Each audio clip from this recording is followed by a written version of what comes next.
Hello everyone and welcome to Adventures in New Eden, episode 9. Can't believe we made it this far.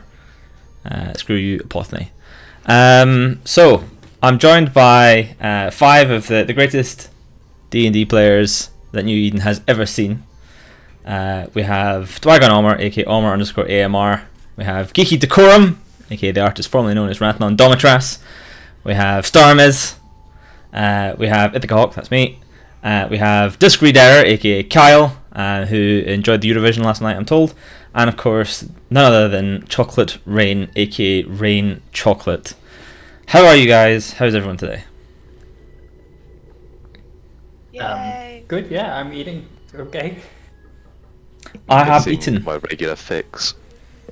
Yeah, we didn't play last week because of me. I forgot to prepare, and we had to cancel it. So we're here this week for some Dungeons and Dragons goodness.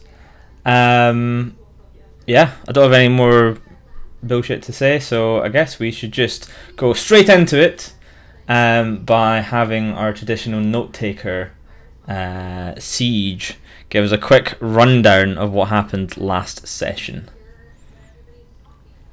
So, from the top then, as we left the rapidly burning building and headed for the Shattered Cup, there were lots of fires going up because fire in a wooden city, not a good combination. There was a slightly primitive fire theme with a small cart rushing towards it, but we all managed to make a clean, slightly smoky getaway. We got back to the Shattered Cup and managed to really badly explain about how his son had died, thanks in combination to everybody.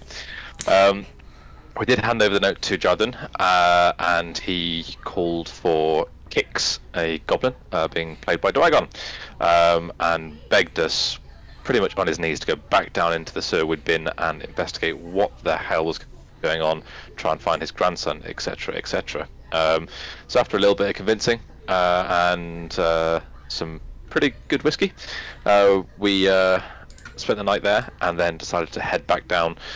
Following quite a hearty breakfast, we headed out, or Siege headed out, to try and find some urchins to pick up the trail of the cultists, and managed to successfully find some, and then really badly get pickpocketed by some children.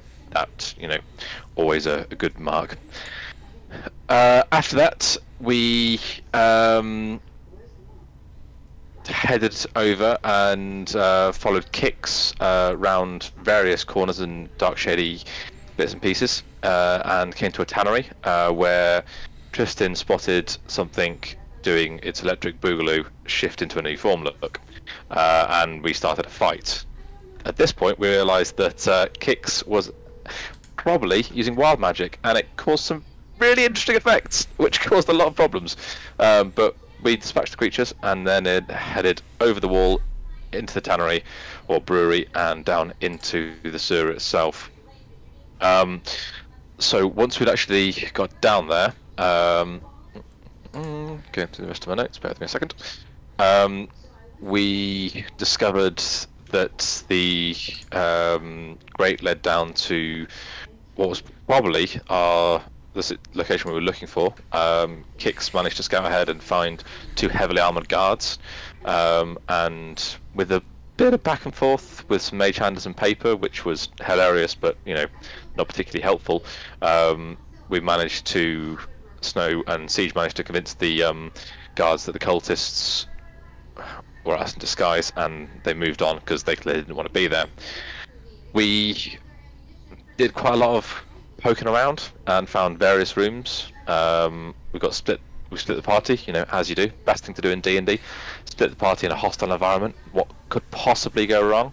However, eventually, after some skullduggery involving priests and stabbing in the dark, we managed to find our way to the ceremony where there was a small baby in the middle of a pentagram and a Triglavian demon chained up.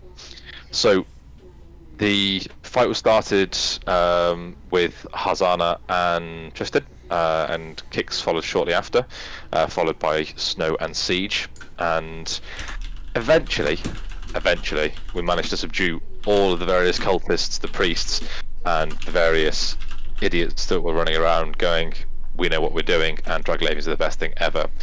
We did find, before leaving, that the priests were or the cultists, sorry, were raving about Zoria Triglav and how she'll rise again before killing himself, because that's what normal people do.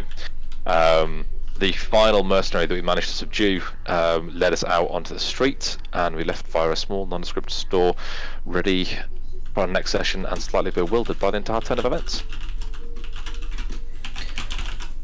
Thank you for that, Siege. Inspiration for you, if you don't already have it, for your fantastic recounters every time. So, as mentioned, we join our glorious adventurers when they are just opening the door onto the street, a nondescript door coming out of the temple where they were in before. They are accompanied by 3 NPCs, an older guard who surrendered to them during the fight when it became clear that the cause was lost for him, a younger guard who immediately surrendered upon orders by the older guard, and of course a infant child. When you open the door and walk out into the street, it's a side street. The door doesn't open onto like a main thoroughfare or anything like that. It's quite a narrow street. There's the smell in the air of smoke from burning buildings, but it is it's a slight smell. It's not as if it's like you've walked out into a burning inferno. It's the smell that you would get when a fire has been put out, but there's still some smouldering wet wooden beams, for example.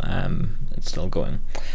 The older guard sort of like looks around, and he looks at the younger one, who looks a little bit more not sure of himself, and he seems to be sort of like keeping an eye on what the older guard is doing, kind of taking his leave from him. And the older fellow sort of turns to you, Sir Tristan, and he's like, "What will you do with us?"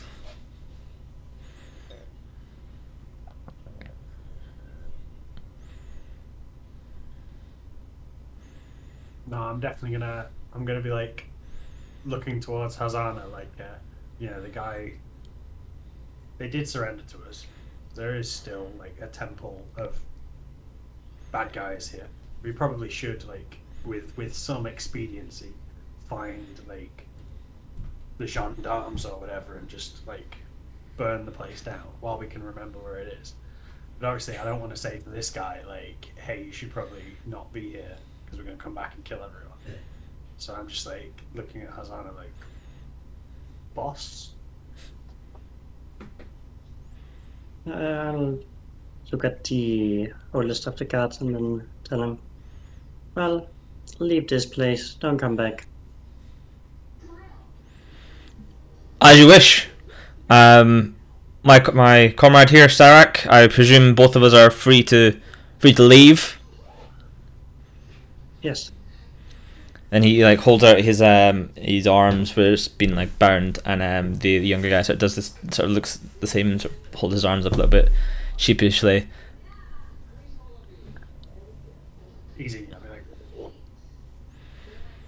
The other one just sort of nods at you and is like, "Thank you," and then gathers the younger guy and is like, "Come," and then they just start walking off down the street.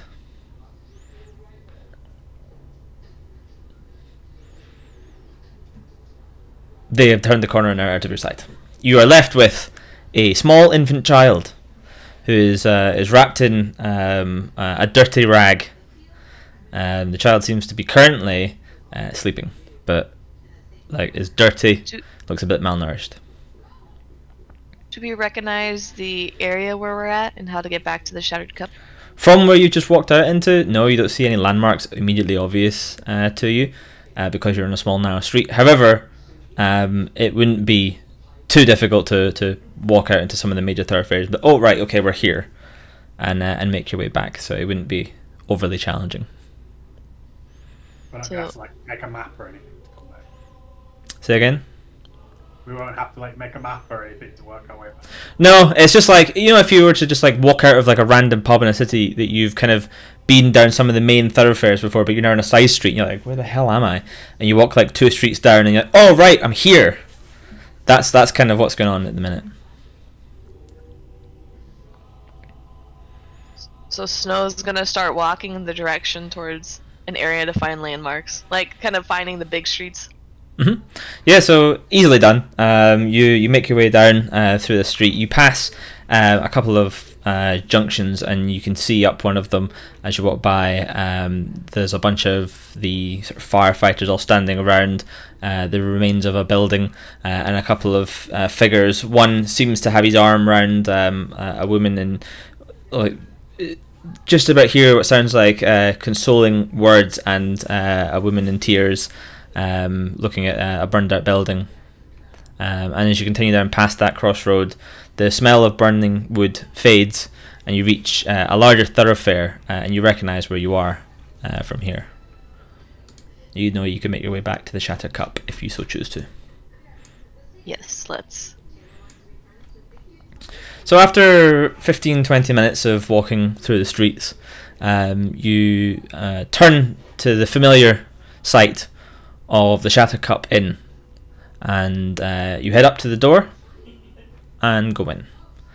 Inside, behind the bar, Jardum looks up, and you see him look up like he would look up to any person entering his bar, and then he stops doing what he's doing, and he immediately puts down his stuff, and he kind of rushes around the bar, seeing you with this bundle of rags in your arms.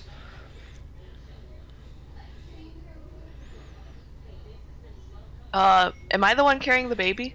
You were carrying the baby. Yeah. Alright, I hand it over immediately when he gets to me. So he rushes over to you, and he's like, "Oh my god, oh my god!" And he like scoops this package out of your hands, and he looks at, and you can see in his face like this the hope which he's denied himself for so long, with all that's happened with his family, and it's now overtaking him, and like he's so eager, and he sees this child, and you can see disappointment in unrecognition in his face as he's like, and he's like, this is not my grandson. I fear the worst. Who is this child? I don't know, we found it about to be sacrificed. We thought it was yours, so we don't know whose it is. You should have gone with all human babies look the same. All human babies look the same. Yes, I understand that they do sometimes look alike, even to me. But I would recognize my grandson. Although last I saw, he was obviously in ill health. That's kind of what started all of this in the first place. I had held out hope for this long, but with my son gone and everything with the cult, I presume. Where did you say you found this child? You see, you're about to be sacrificed. Yeah, some weird church thing. We'll probably take care of it later. Don't tell anyone. You see, like, he looks disgusted and like kind of horrified, and he's like, "This must have been what happened to my grandson. This poor child. You saved him from an equal fate. Clearly, you've done everything I could have possibly ever hoped for. I think I must accept that both my son and my grandson are not coming back. But this child, he has no one in this world now. I will look after him. I will raise him just like he was my grandson. Maybe someone is missing him. Maybe, but do you have any idea how we would possibly reunite this child with his family, if they're even still alive? Can't we just ask the guard if there's a missing child report out? What guard? You mean the city guard? Yeah. Oh, dear sweet cat. Children go missing all the time in this city. The guards, I'm sure they will not know or have any resources to deal with a single child. He would just be taken into one of the many orphanages, and well, I can give him a better life than that. Yeah, you do that. It sounds like he's probably better off with you. You can just pretend he's your grandson. Cats do it all the time. I guess he needs a name. How about Tazros?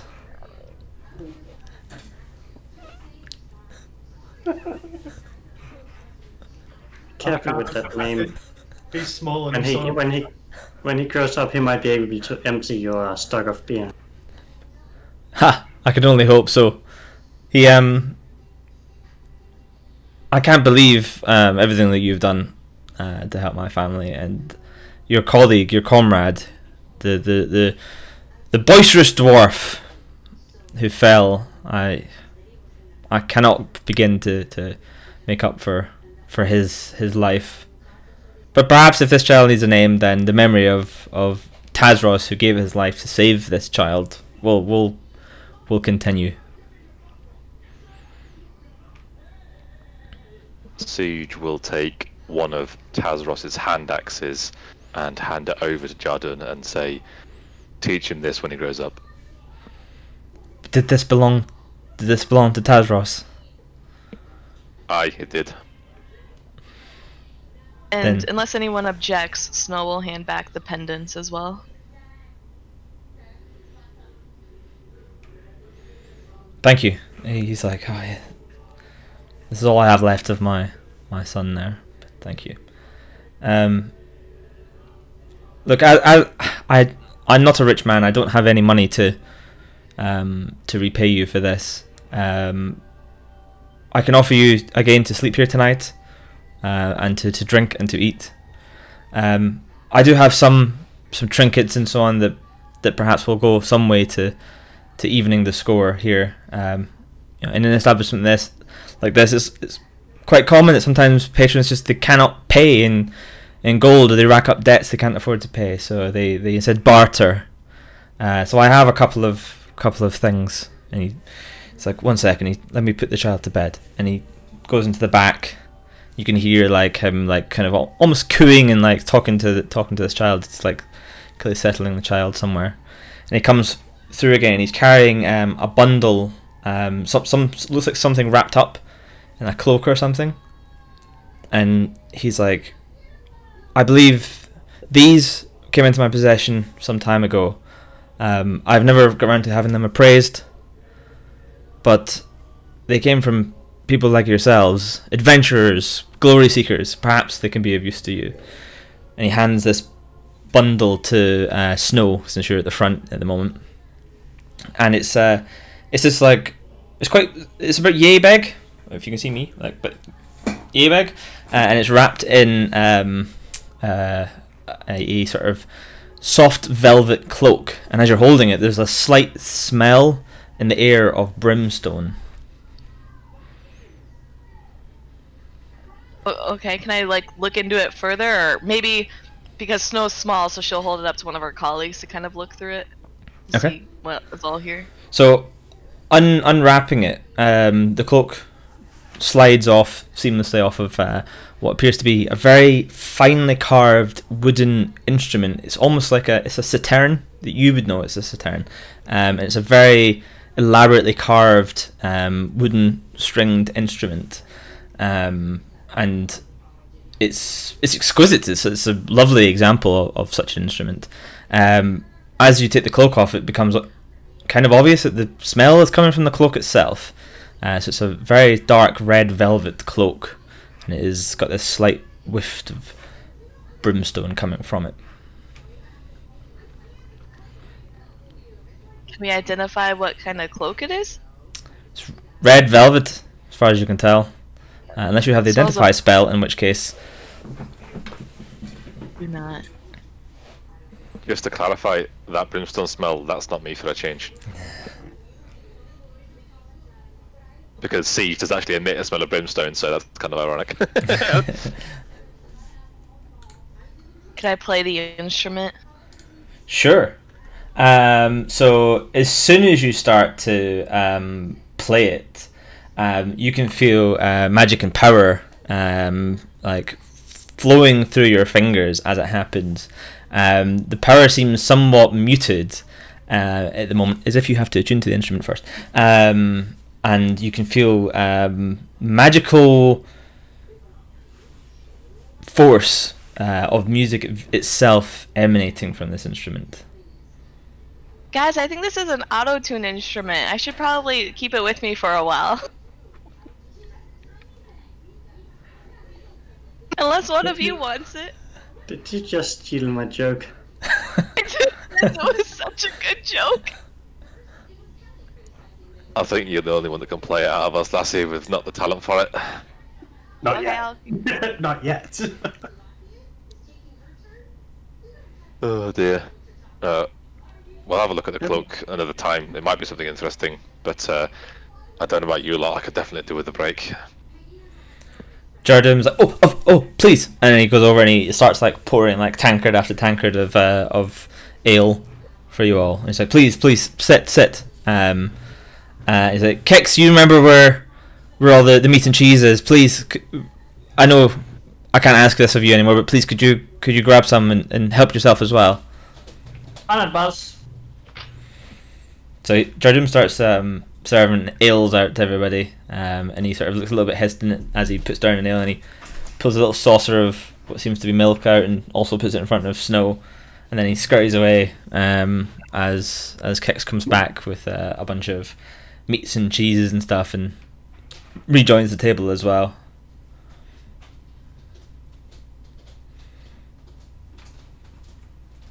Drinks her milk like a cat does. Demonstrate So, for us. Where are you guys going later? What are you gonna do now? I believe we should report that place to the Imperial Guard. You wanna talk to guards? Well, make it their problem. It's more like... Usually talking to guards doesn't end up well. I mean, you either go to jail, or you go to jail. Or Well, you end up missing. As you're talking, you hear the sounds of a small child start to cry from in the other room, and Jordan goes, "Oh, Tazros!" and disappears. It's just like the old child, potato, they all look the same. What he's so worried about? apparently humans get attached to their specific offspring, and I'm not sure why. I have no Tabaxi just reason. yeah, Tabaxi just have multiple ones, so if you lose them or they get mixed up, it's not really a big deal. I like that. I don't know anything about gnome children. Are gnome children cute? Did you just call him a gnome? Is he a gnome? No, he's a goblin. He's a goblin. I like to think. Goblin. I like to think Snow thought he was a gnome. I mean, goblin. I don't understand all these different human creatures. Well, he's green. The cat Yeah. was College, about right? to I'm be green. ready. Not green. Then what am I? I'm green. Okay, sorry. What do goblin children look like? Have you ever been sick and then like you sneeze a little bit too hard and you see like green flying out your nose? That's how goblin children are. That's nasty. Exactly.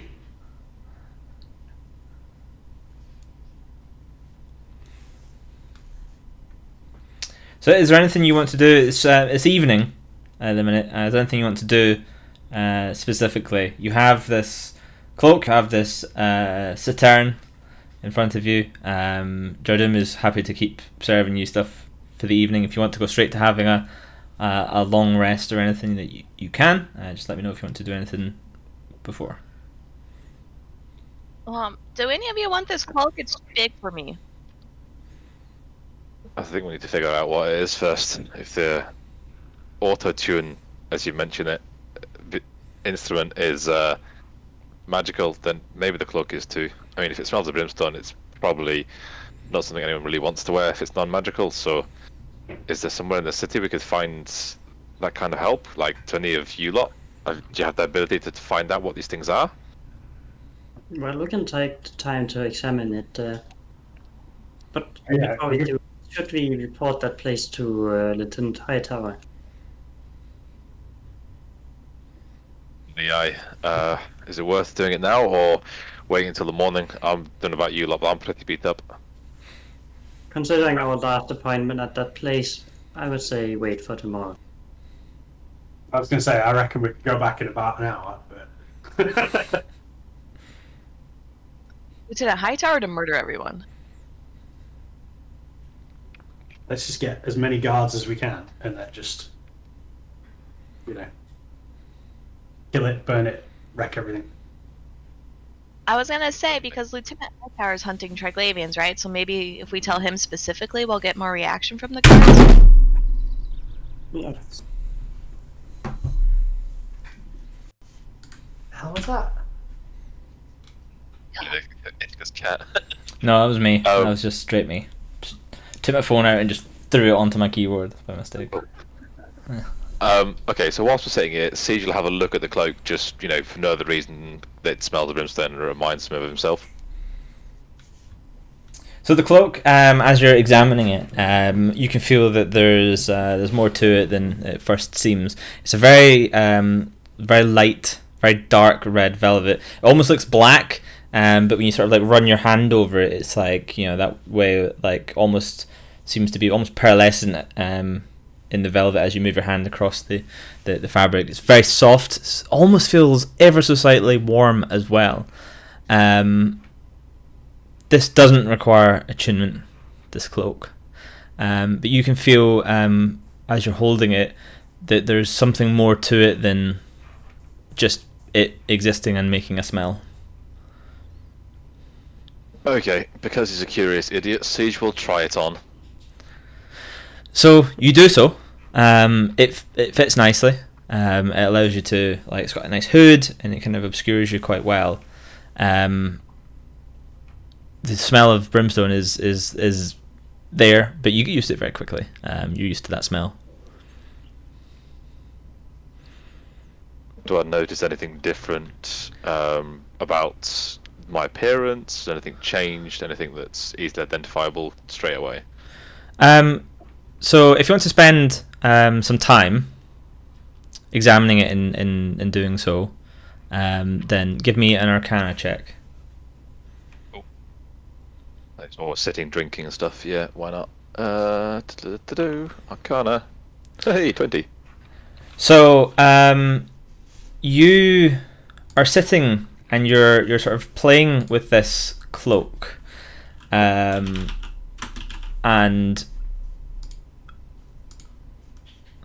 you feel a slight, like, a very strange feeling that you've not really felt before, and from everyone else's perspective, Siege disappears and is sitting on the bar at the other side of the room, looking just as surprised as I'd imagine all you are. This cape, as you've just examined it and done so, allows you to, while wearing it, cast the Dimension Door spell as an action. It can't be used until the next dawn once it's been used. It's the cape of the Mountebank is the item. I'll link it in here.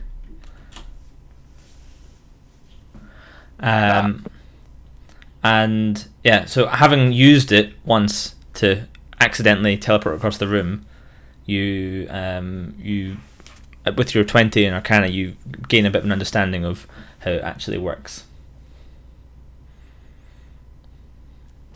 I'll wander back over to the table, the slight smile on my face. So I think I might have accidentally figured out what this thing does. I'm not quite sure how long it lasts for, but it looks like it could teleport, whatever the word is. Like, it's probably useful for one of the magic users, to be perfectly honest. Keep you out of danger and such. Otherwise, next time that the drow lady you're seeing, see if she teleports, you can just teleport back. I don't know if it would. It's Dimension Door, not work teleport, like so you have to be able to see where you're going to. I don't know if it's got that kind of power, to be honest. And it only lasts for a brief second anyway. So I think it'd be more useful to keep one of the more squishy folks out of danger. I think it would match your outfit. Are you saying that too? Harzana? No. Harzana, Sorry. match your outfit? I'm not sure if red is really my color. I mean, it's a useful item regardless. Could save your hiney. If you're not comfortable with it though. Kicks, maybe you could use it. I'd gladly accept it. Yeah, I mean, I'm sneaky enough for the most part, so useful, but it'd probably better to keep one of you out of danger.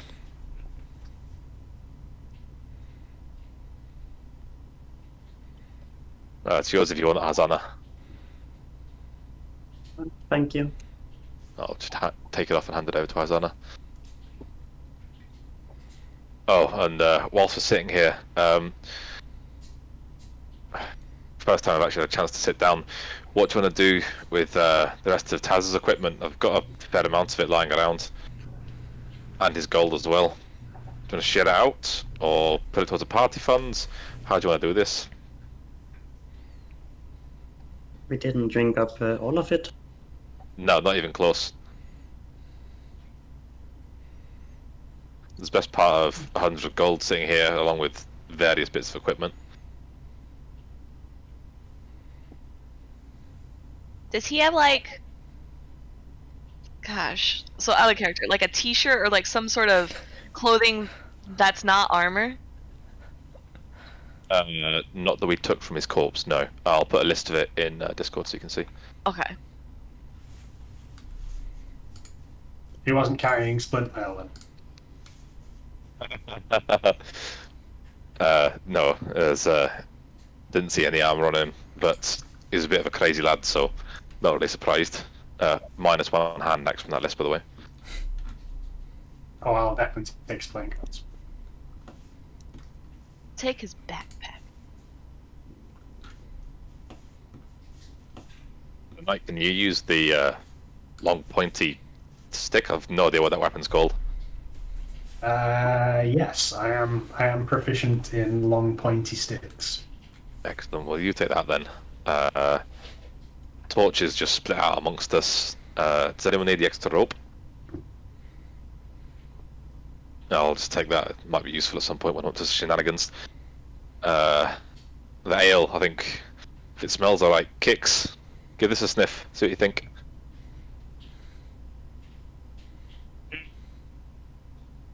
I mean, some people will drink it.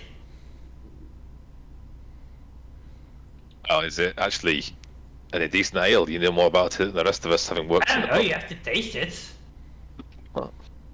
Alright, I'll try some of his ale then. Like, what's the ale like that Dwygon was carrying around? Tazros was carrying around. I mean, it was dwarven ale. Dwarves have standards, especially when it comes to ale, so it's quite reasonable.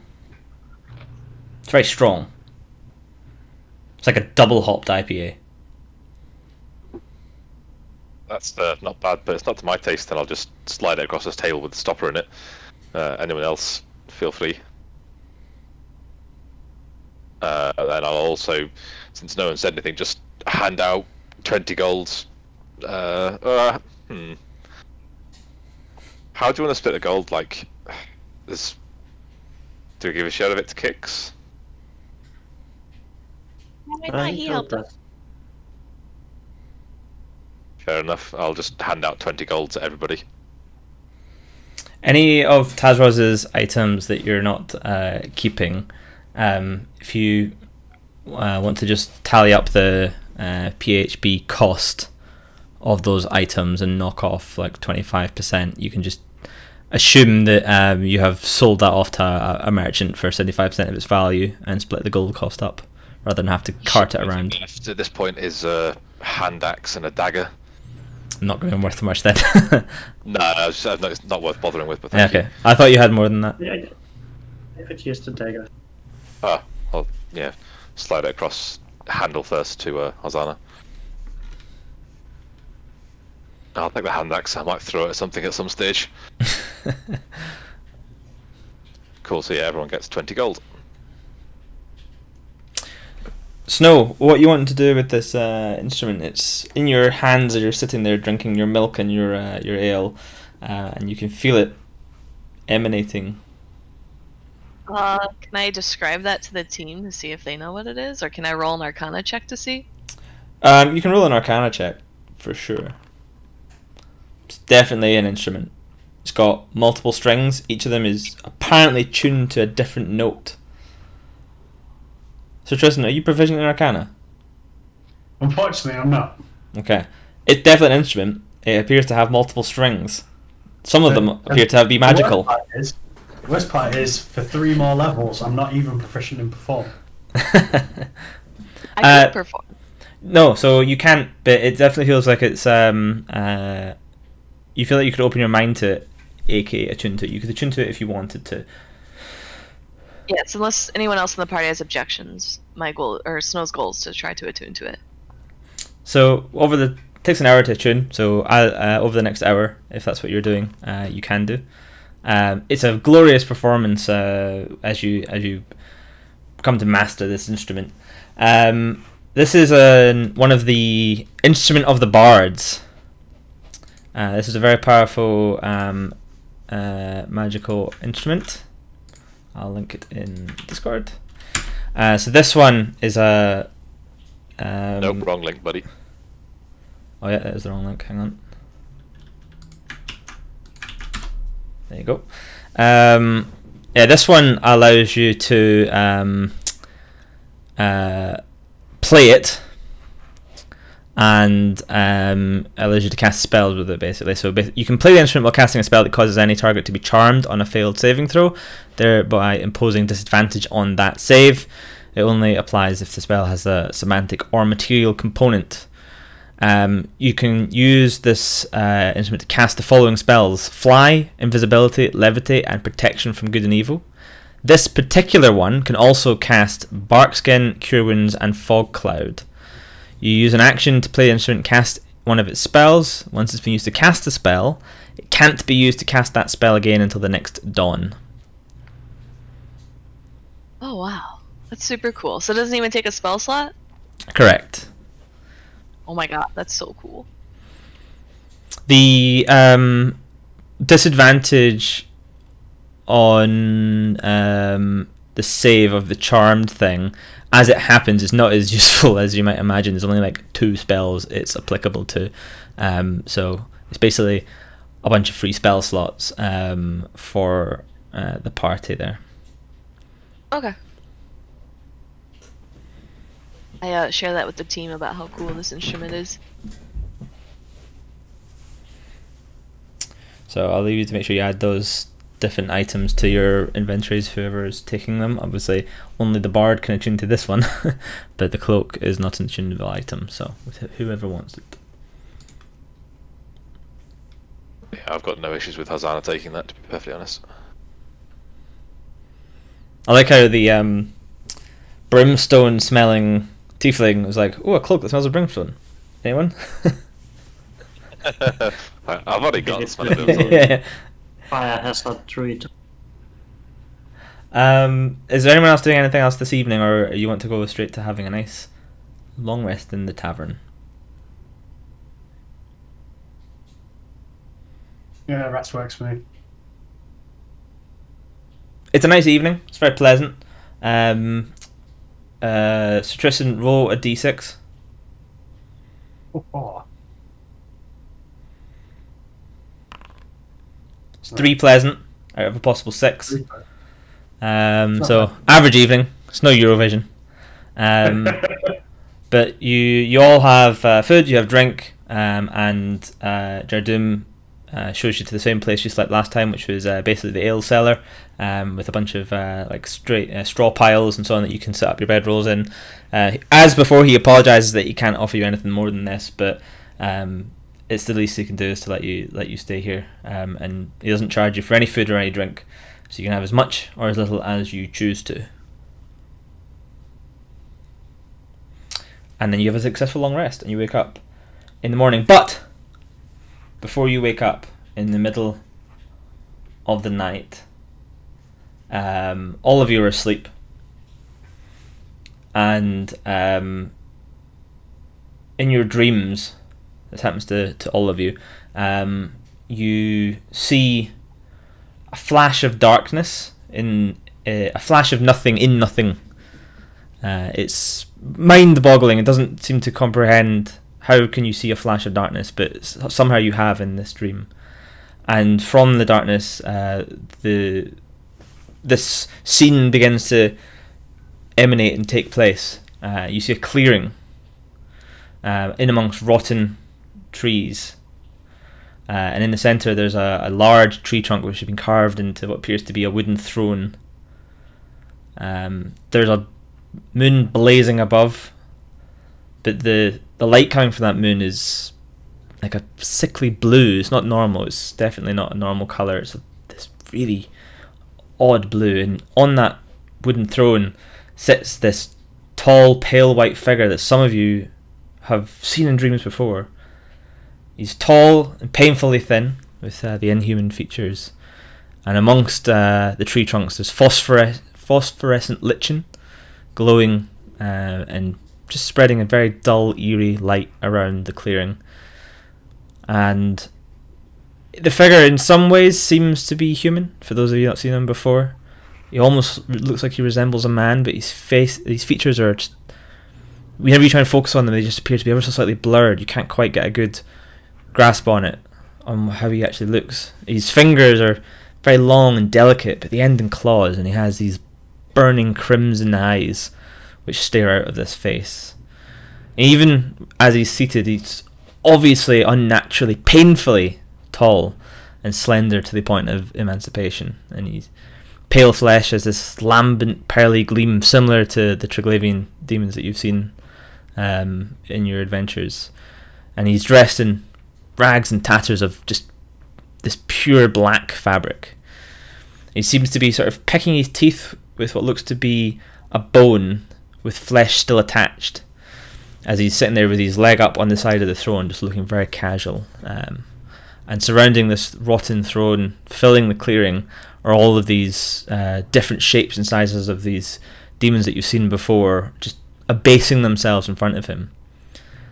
And a silver floating orb sort of hovers nearby him, and you can hear a voice coming from this orb. The figure in the throne starts to talk, and his voice is airy and grating at the same time, and he says, "Update me on the armory." You hear a voice come from the orb and it says, "We're still searching for it, my lord. The very architecture of the building fights us." And then the tall figure says, "I will not tolerate failure." And you hear screaming coming from through the other side of the orb. It's like, "I sense the weapons waking from their slumber. They sense the crack in reality from which the abyss will pour." And then his eyes snap up and seem to almost bore straight through you, and then you all wake up, and you're all in, like, you complete your long rest, but you all wake up with like almost like a cold sweat on you. You all wake up with a start. And as you wake up at the start, you hear this sound of a large iron bell bong tolling somewhere in the distance, and it's happening as you're waking up. It's impossible to tell if it's part of the dream or not. And the sound is discordant from this bell, and it's grating on your ears as the echoes fade as you come back to reality.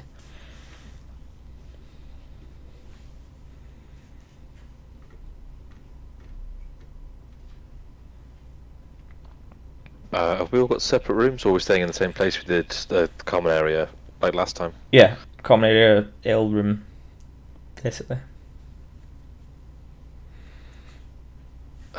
Did any of you hear that? See that? Talking about the bell? Bell, and I had the weirdest dream. You all look... Well, imagine how I look right now. You got strange expressions on your faces. I had a weird dream too. A nightmare. Was it about a forest with some weird gangly white creature? Yeah, it looked like the Triglavian almost, but it wasn't. Right, so we're having shared dreams about this fucker. That's fantastic. What about the rest of you? Yeah, same. And it's not the first time. Not the first time. Oh, Christ. How long ago did you have this dream? Once in Lashkai and once the night I crashed. Oh no. So is that like the Lord of the Triglavians or something? Like the Master? Could be. Did anyone recognize the location? I mean, does it ring any bells at all? Pun not intended.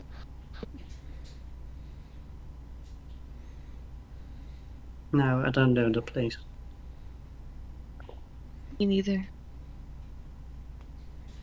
So, Hosanna, you probably have a little bit more knowledge to share based on the fact, one, you've seen it multiple times, and two, your familiarity with the stars and everything. Every time you've seen it, you have never recognised the stars above, the constellations. They don't match anything you've ever known. The stars are different. It's not this. It's not our sky. When you Must say be not us, some- strike on. Must be some other place, other world. I don't know. Another world entirely. You certain of that? Well, going from the Galante Federation to here is a long trip, but the stars don't. They barely change. But when the vision is a place with a completely different sky, can't recognize any of them. It would mean it was very far away from here.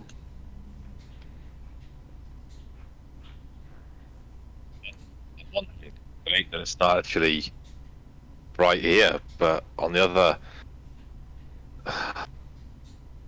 new worlds and different realms, that's just beyond me. Like, I'm from a bloody farm in the middle of a mar. This is weird. Well, you did summon an imp from hell, so you're familiar with different realm. Not intentionally. Didn't mean to summon the bloody thing. Should probably actually get out and try and get some materials for that again. For the imp or for whatever you intended to summon? I mean, the imp was a pain in the ass, but I don't know how it works. I don't know if I have to de-summon him to summon something else. Like, I'm new to this whole magic thing. This is just stuff that I'm tinkering with the edges of. Like, do you know anything about summoning familiars? Yes, not imps. Oh, okay. Well, maybe if you're going to attempt it at some point, I can watch, if you don't mind, and see where the hell I went wrong with what I did. Well, I'm not sure if I can help you that much. Our sources of magic here are different.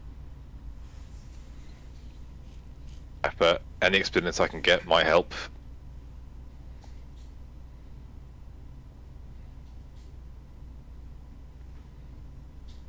Yeah, problem for another day.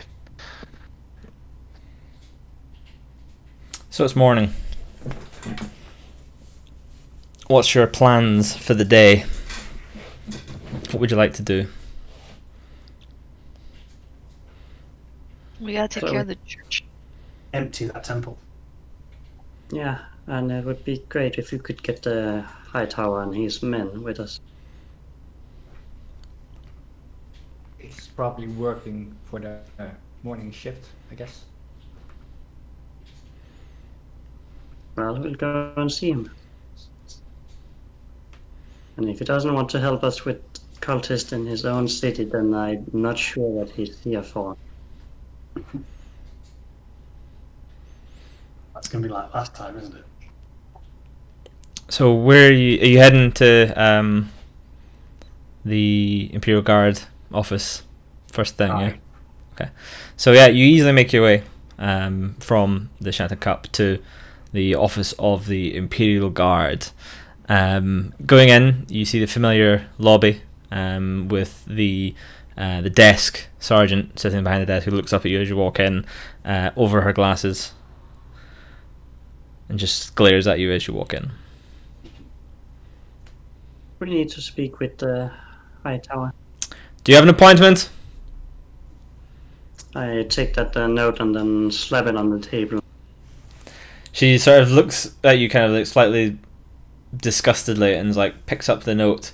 She breaks the wax seal on it and unfurls it and reads it, and you can see her eyebrow, like her facial expression doesn't change, but her eyebrow just kind of goes as she's reading it, and she's like, puts it down, and is like, very well, and gestures at the door. You may enter.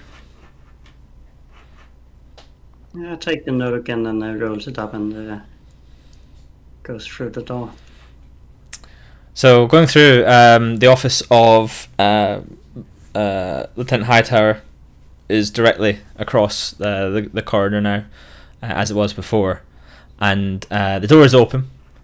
And heading in, you see sitting at the desk a familiar figure, but it's not Lieutenant Hightower.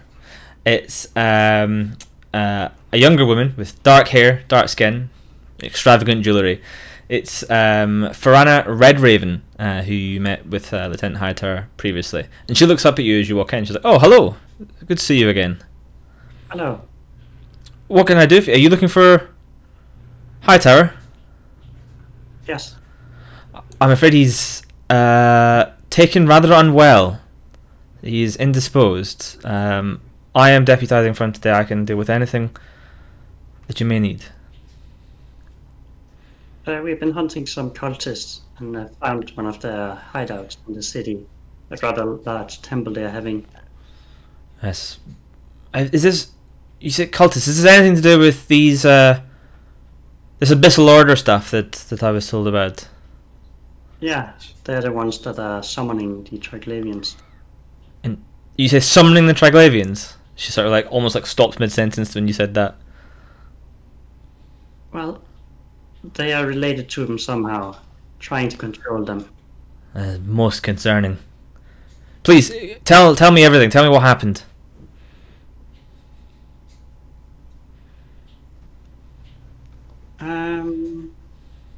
I look at the group, a little bit unsure where to begin.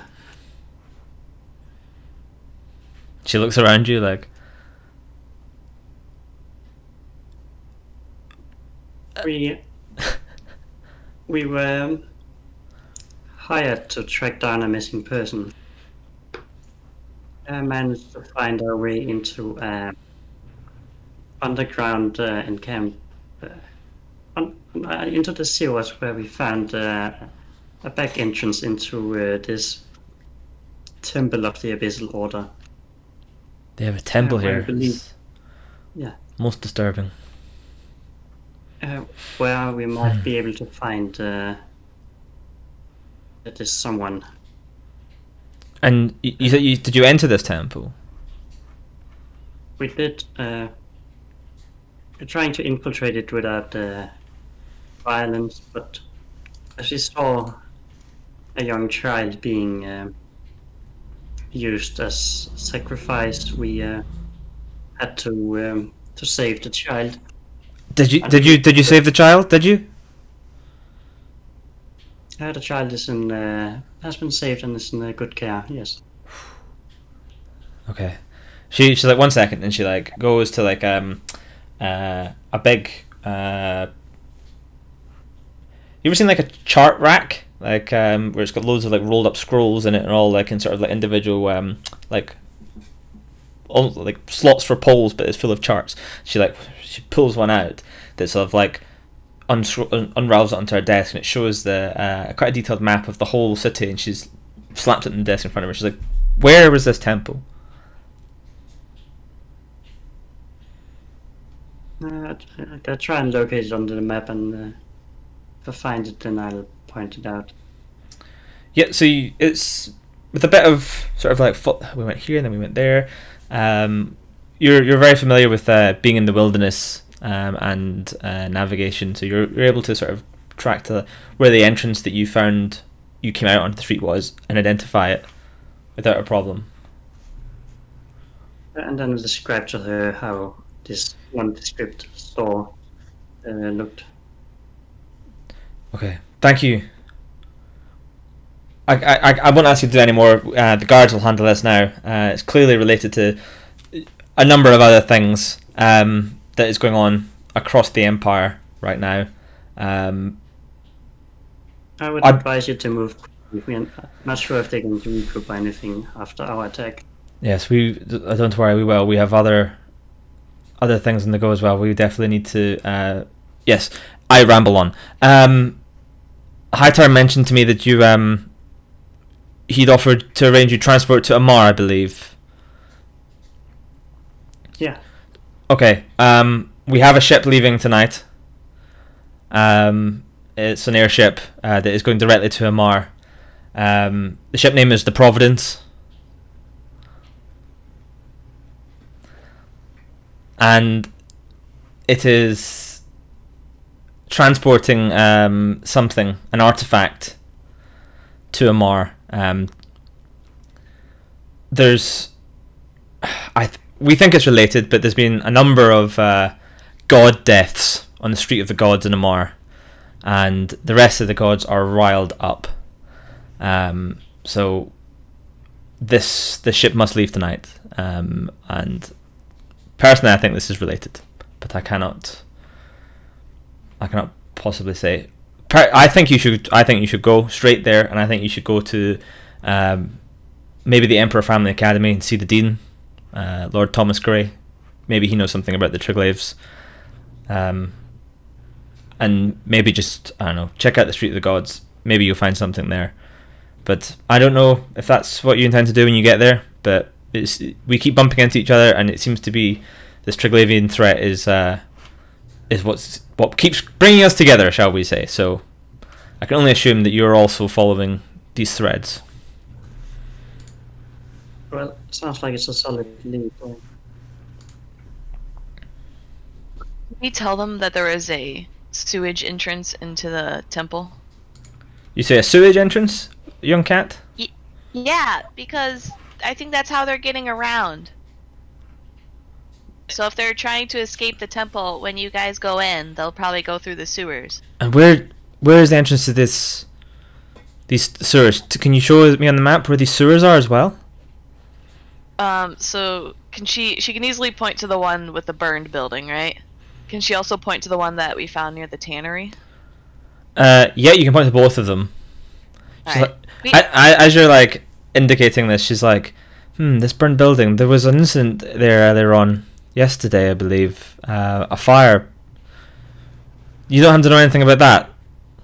I bet it was the temple people trying to sabotage. You can roll deception with advantage because she is fully willing to believe you. Oh no!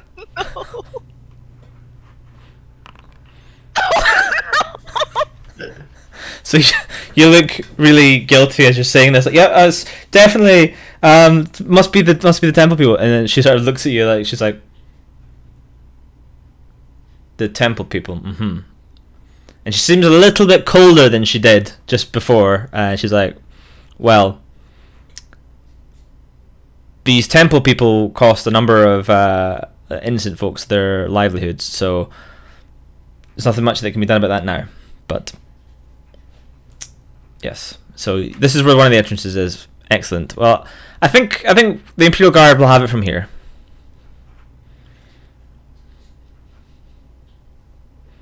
Oh, okay. Snowback's away. How long is it till the flight? It leaves 1 hour before sunset today. So you'll have a couple of hours to get your affairs in order.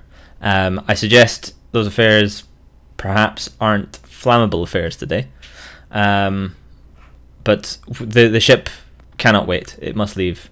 As soon as the artifact arrives, it will be boarded and the ship will depart if you're on it, you're on it. I'll send messages to let you on. Captain Salvador de Montague is the man in charge. I'll post that name, Siege, for you since you're making notes in Discord because I saw your face. There you go. I'll send a note to him. I feel like in that case there is at least a small amount of time for us to assist the guards with the clearing of the nest. I don't think we need this, any further assistance in this. The guards will handle this one. Thank you. You've done more than we could possibly have asked. Your service is being greatly appreciated.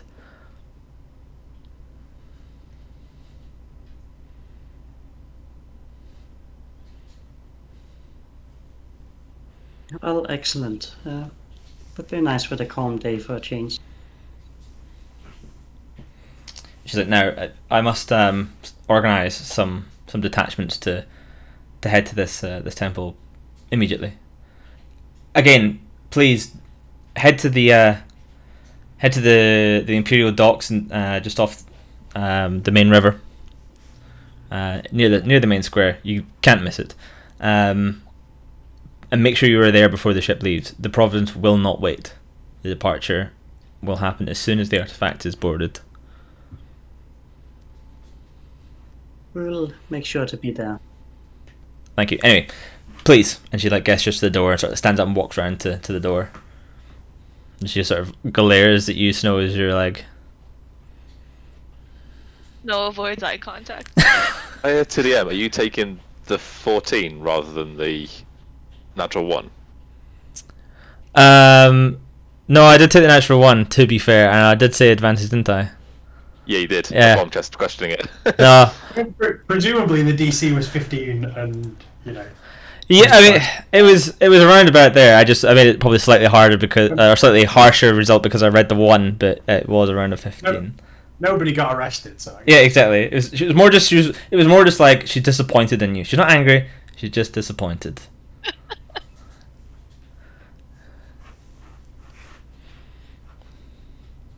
If you're playing a Telltale Games thing, it would come up just like, Ferrana Red Raven will remember this, and then disappeared again. Oh no. So yeah, so she sees you out, and you're back out in the streets. It is mid-morning by the time this is all done.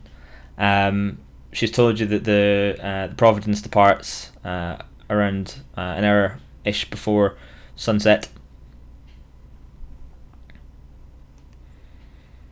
If you have anything you would like to do specifically, shops, anything, etc., this is the time for it. Otherwise, if you want to, happy to just fast forward almost. So it's up to you guys. Siege has 3 things he'd like to do, but happy to wait until everyone else has gone through. I think I'm good for travel. So Yeah, everyone else can go. Pix is still working at the shelf cup. Yeah, it's like, oh, get another shift in, get a few extra gold. Harzana, anything from you? No, I'm good. Alright, Siege, what do you want to do? First, go back to the burned house, scout it to see if there's anyone around, and then collect Talros's skull. Okay. So, yeah, you make your way back. You're doing this immediately after you've left, I take it. Yeah. Okay, so yeah, and are you trying to sneak off from the rest of the group to do this? Or are you just... No, I'm not going to try to sneak up from the rest of the group. I'm trying to make sure I won't get seen when I get close to the house that we burnt down. Okay, give me a stealth roll as you get close. Yeah. So there's a number of people around there who are sort of picking through the burned out buildings nearby, but they're not really focused on you, and you just seem to be another person walking along the street, and lots of people are gawking at the buildings as they go by, so no one particularly takes notice of you, and you reach the building that you immolated Tazros in. Okay. Is there anywhere that Siege can see that's got clear entrance into the building anywhere that's not going to require me to shift like boards or anything that's going anything to avoid making as much noise as possible. Yeah, you can see it's not going to be like you can just stroll through a door. It's going to like collapse and stuff, but you could quite easily like duck under like a fallen mantle and like get into the shadows and get out of the building interior. If you were to wait a couple of minutes sort of on the street, you wouldn't even need to roll to just like wait for a moment and then slip in. Yeah. That's your thieves abilities, your thieves natural abilities on there. Yeah, that's what I would do, just quietly just slink in when there's a momentary lapse in concentration. Mm-hmm. And then I would go to the room where we'd laid Taz to rest and have a look at what remains, or what his remains are. So you go to that room and there's a very strong smell of burned building, wood and stuff, and everything is blackened. With all the dry wood of the building around, and with the breeze in the city, this would have clearly been an absolute furnace in here. Some of the stone foundations are completely blackened from soot. And looking through like the collapsed wooden structures and things, you pick up bits of wood and it like just crumbles. It's like the fire's clearly raged unbelievably hot in this area. And you sifting through this, you find some blackened bones amongst the rubble. Is his skull intact? Roll a d20 to see how intact it is. I guess the list wasn't the best idea. At least it wasn't a D100. 11. So it's mostly intact. It's got like a couple of like cracks in the bone from where like bits of the structures collapsed on it, and the lower jawbone is missing, but the rest of the skull is there. I will. It's blackened. It's very blackened. That's fine. I will just take a scrap of cloth from my pouch and my backpack and wrap it in it, and then, following the same process, head out quietly into the street. Mm-hmm. You do so. Now add 1 times Tazros skull to your inventory, please. Will do. Next thing, want to go shopping, just grab some arrows quickly, and also want to go and grab some incense, herbs, and good quality charcoal, which I'm presuming I couldn't get from the burnt out building. It's not good quality. It's building debris. Yeah, that's why I just thought I'd ask just in case. Okay, yeah. So Siege is going to go and look for 20 arrows and 2 sets of incense. So 20 gold's worth in total of incense, herbs, and chalk. Yeah. So these are in a city like this with no time pressure. You can quite easily find places that will vend these things for whatever the price is in the PHP. So you can mark off the pricing from that and add it to your inventory. That takes you a couple of hours because to get that price, you've maybe gone to like a couple of different vendors and kind of looked around, and you spent some time doing it. You're not like walking to the first place of like give me these arrows. You're a bit of like, oh, what are you selling them for? Okay, I'm going to go to this guy a couple of streets away and so on. So you get the price that's in the book, but it does take you a couple of hours to achieve everything that you wanted. By the time you've done so, it is sort of like early to mid-afternoon now. So everyone else, what are you guys up to in this time? You just chilling, doing like, Sir Tristan doing some like weapons practice, that kind of stuff, or anything. If you don't want to do anything else, we could just beep beep beep beep beep forward until just before the Providence is ready to go. I mean, Kix is just doing his job because that's what he was hired to do. So. Yeah. So I'll assume then the rest of you are also just back cutting down the Shatter Cup then. So Siege, you can turn up there and meet everyone else, and it is now about 90 minutes before sunset, and about 30 minutes before when they said the Providence is due to depart. Well, time to go. Yeah, let's get a shift on. Do you guys want some food to take with you? Yes. Okay. Kix will grab Jordan and they say like, they want food to go with.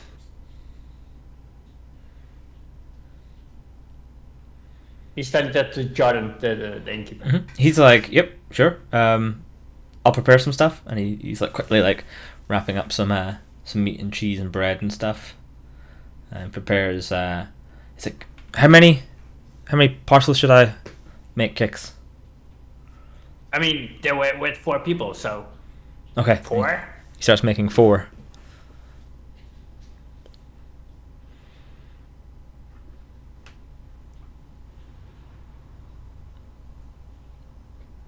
Kix, are you going too? You What do you mean I'm going to? That was a question. Are you leaving to go with them? You went on this adventure with them before. I don't know. Should I? It's up to you. You've been here for some time. You did say you were always looking for an excuse to get out and do something again. Wait, are we all headed there and he's standing behind? Yeah, Kix is like handing you. Turns around. Kix, what are you doing? Come on, are you coming with us or not? You're gonna live your entire life. With the food stuff. You're gonna live your entire life working at that stupid bar. Jordan looks offended. Stupid bar raising a kid. She puts gold on the table to compensate for her insult.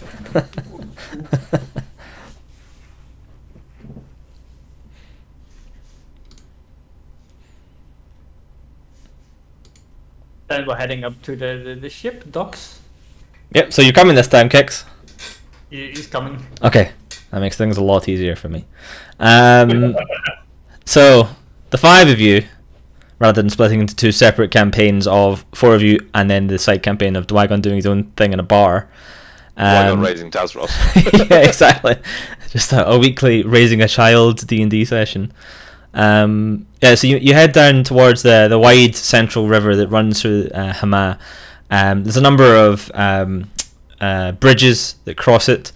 Most are either really high on stilts or like swing bridges, and you see a bunch of like regular boats moving up and down, and there's some dockyards where like cargo barges are being nudged in by sort of like, you know, tugboats and people pulling ropes and things.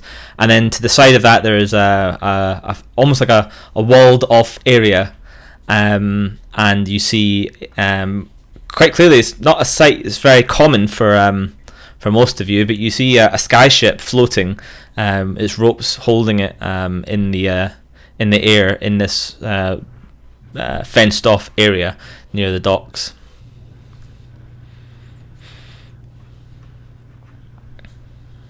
Can we clearly see which boats, or which is there only one? There's only one sky ship sitting there. Okay, then this is to which one it is. Yes, it's the one that's floating. Providence. Yes, that's the Providence. let's just hope that Code aren't in the area. So when you reach the entrance to this, there's a guard. There's, you know, you can't just walk into the Imperial docks, but there's a bunch of guardsmen who are there, guarding the entrance. Did we get any papers or something to, like, show them that we are supposed to go with the ship? No.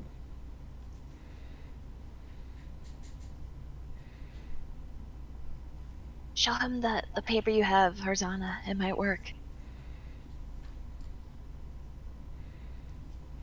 Yeah, I pull out the paper from my bag and then show it to the guards and say, we are working for Lieutenant Hightower, and he has secured us a passage to Amar on the Providence. The guard takes your paper and is like, "This is, the seal is broken here." And he looks at it and he's like, "This is for to grant you admission to see Lieutenant Hightower. Lieutenant Hightower's not here.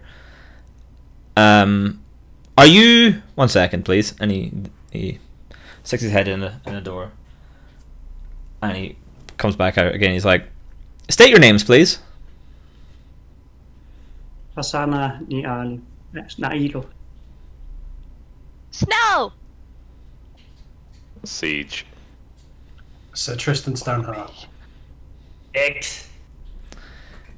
And he probably said back around the door again. He's like, "We have received word from headquarters from Sergeant Red Raven that we should be expecting you. The Providence. Please board. It's departing very soon. I would suggest you you speak to the captain first thing, and let him know you're there. What's his name? Captain Salvador de Montague. De Mondral, okay. He just kind of goes. He finds it slightly amusing as well. He's like, agrees it's probably a slightly silly name. So there's like rope ladders hanging off the edge of the skyship, and they're fixed quite firmly into the ground, so it's pulling the ropes taut, so that it's not like flailing around like that. And you see a couple of people making their way up the ropes. Well, also there's a deck crane picking pieces of cargo and like swinging them onto the surface of the boat. Just quick player to DM question. How much would a skull weigh, roughly? How much? Let's find out. How much So I was just about to does play this a then. human Is Harzana skull wearing a weigh? skirt? She's wearing a long dress. 2.5 Oh, pounds okay. empty for a human skull. Dwarf heads are probably slightly thicker than humans, so I would say let's just call it 5 pounds empty, 15 pounds fully loaded, but it's no longer fully loaded, so 5 pounds. I was going to say, you were really underselling the difference between the empty skull and the full skull there. We both did the same Google search. Yeah. Yeah, so 5 pounds siege. I'd say that's fair. It's a thick dwarven skull. Probably 6 foot as. Yeah. Yeah, so if you want to board the ship, you are more than welcome to. So sit there and let us.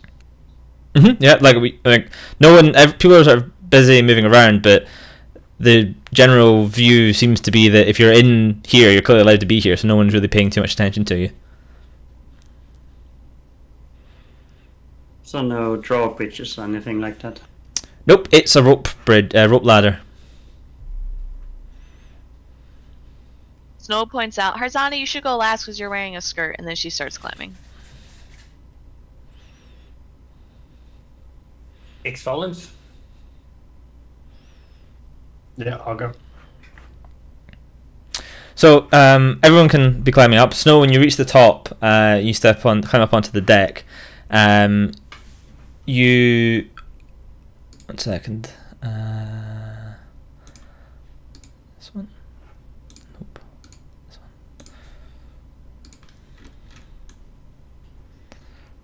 one. Once they all have started climbing, I will cast Dimension Door to get onto the deck.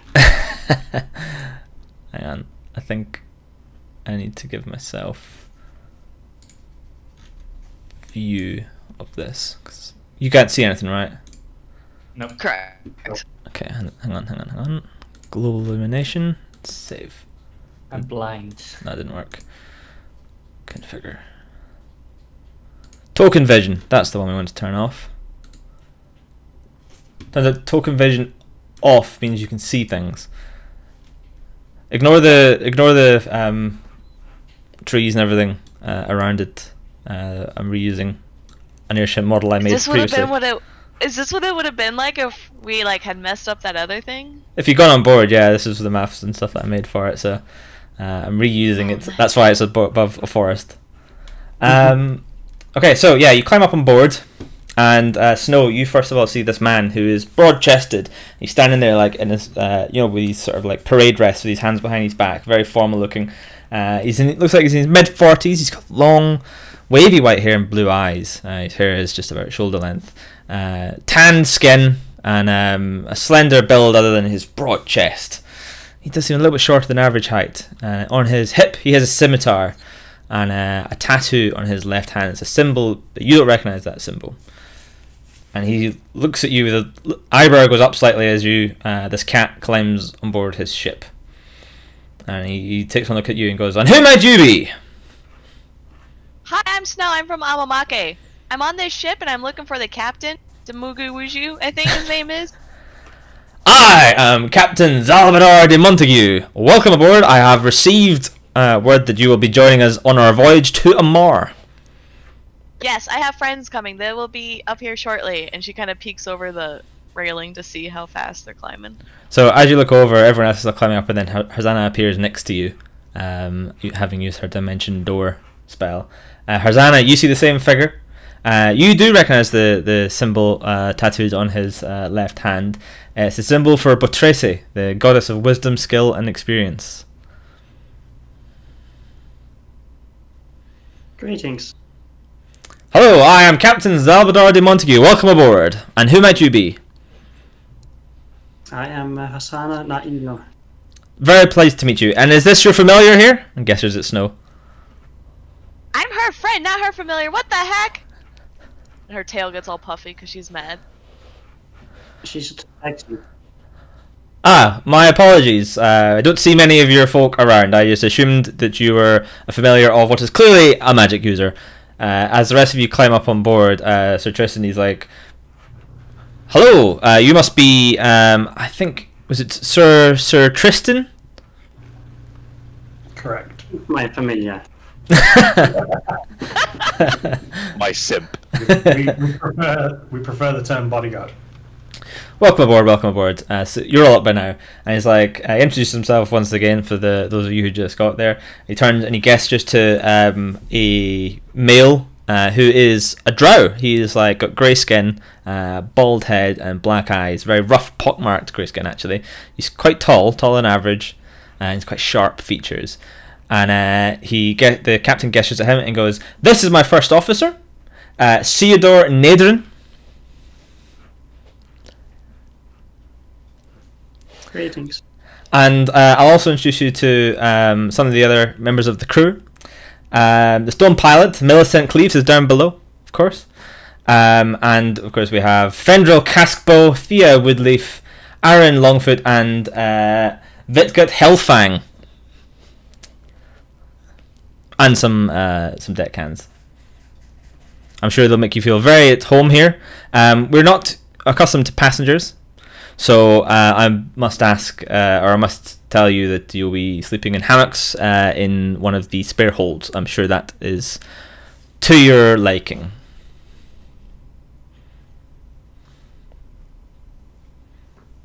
Well, should be fine. Downgrade from what I'm used to, but beggars can't be choosers. As we're just waiting for the artifact to arrive, and then we'll be setting off post haste. I will have Theodore take you down below and show you to where you can stay. So I need to change the settings in this one too. Token vision off.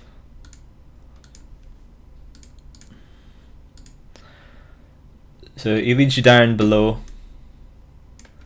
and into this room here, and shows you where you can pop your stuff in.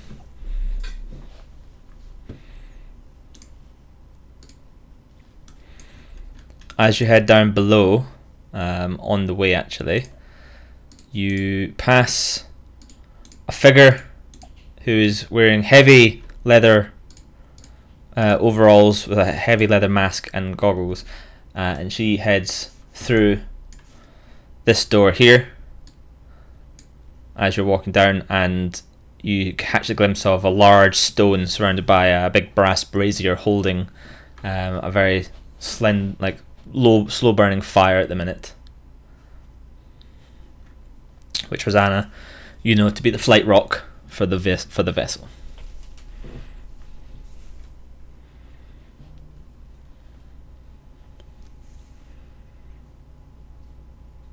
So after you've dropped your stuff off, Now in hammock? say again, Kix? Are we now at the lower deck still and then in the hammock? If you want to, so you've been shown to where you can drop your stuff, where you can be staying, and then he's like, please make yourself at home around the ship.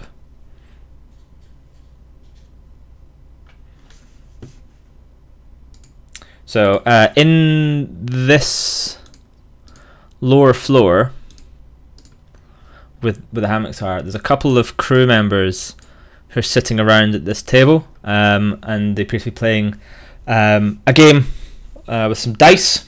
They kind of look at you as you go by and continue. Some coins are exchanged as they're rolling dice. Do we recognize the game? Can I do a perception check? Sure, you can try. 13. So it seems to be played with dice. The dice look like they're carved out of bone, but you don't actually recognize it. Okay.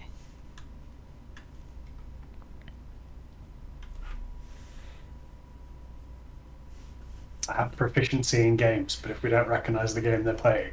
Oh, that was Snow. I didn't realize you had proficiency in the game. Are you looking as well, are you? Yeah.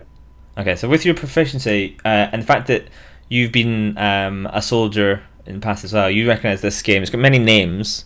You've known it previously as the game Goblin Knuckles, and you have played it. It's a popular soldiers game involving rolling the dice. Originally they played them with Goblin Knucklebones.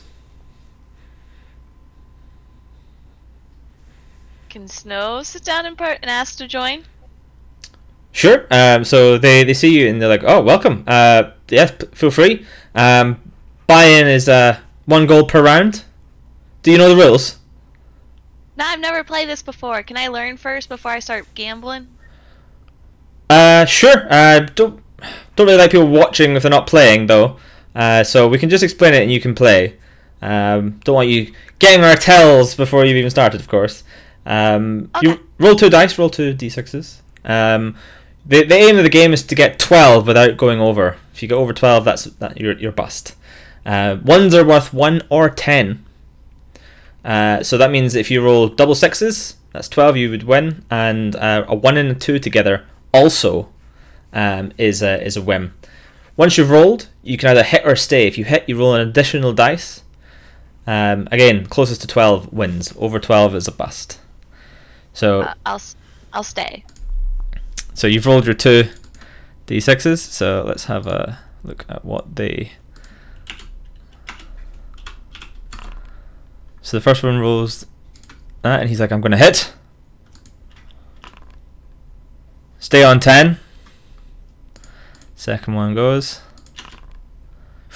Okay, I'm going to hit. 11. Snow, congratulations. Beginner's luck, clearly, and so you get your bet back of 1 gold plus the 1 gold from each of them, so you're up 2 gold. Another round? Yeah. Okay, roll. Ooh, an 8. I'm gonna stay. You're gonna stay 8, okay. First one shakes the dice in his hand and. Ooh, 8 as well. Okay. I think I'm gonna risk it. Ah, he's out. The last guy rolls his dice. Okay, here we go. Blows on them. Hey! And he pulls the 3 gold towards himself. And they look around at the rest of you and be like, "Anyone else want to play?" I actually want to get cheated on.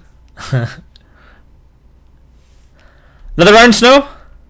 No, I'll follow these guys and go explore the ship with them to get familiar. Thank Okay. you. No worries. If you want to come have a few more rounds, just join us later. Okay. So, what you want to do while you're waiting for the ship to depart? Can I check out the big stone with the fire? Mm-hmm. So, if you head up to the main deck, the door is currently closed to that room. But what would you like to do? Can I open the door or try to open the door? Yeah. So you go to open the door, and you feel some heat coming from as soon as you start to open it. And on the inside there is a large stone which is like encased in this like metal cage. It is anchored to various supports that seem to go through the structure of the the vessel, and below it is a large brazier, and all around it is like a giant metal shielding, and like above it as well, to almost reflect the heat and keep it from getting too much to the wood. Okay. Can I probably see or know what the stone is made of? Can I try to figure out without touching it? Sure. Give me a history. History. It's made of stone. Nice stone. Yeah, it looks like it's floating. It's kind of like drifting slightly in the shackles. Oh, interesting. My Gix might need some similar stone for his invention later on, so he will keep it in mind. And he will go to meet the other guys. Mm-hmm. So, if the rest of you are like maybe up on top deck or something, I don't know. It's up to you where you want to be. Yeah, I want to ask the captain what the artifact they're transporting is.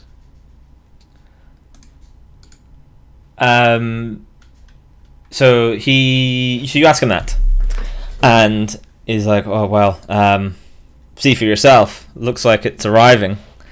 And he points down as there's a figure striding across the dockyards down below. He's got white robes on, like a large, sort of like almost like a walking stick, like quarterstaff style, and he's just striding with confidence across the dock yards until he's like out of view as he's getting to the rope ladder. And after a short period of time, approximately the time it would take someone to climb a rope ladder up to a floating skyship, the figure appears on the surface of the ship. He looks at you, looks around. He has a very serene looking expression in his face, just seems completely unconcerned. You see the captain sort of like avert his gaze, and a number of the other crew also sort of seem to look away as the man sort of looks around with a pleasant look on his face, and then he strides by and heads down into the bellows of the ship. The captain sort of like keeps looking down until he's gone, and then he looks up, and you almost feel him like release a bit of breath that maybe he didn't know he was holding.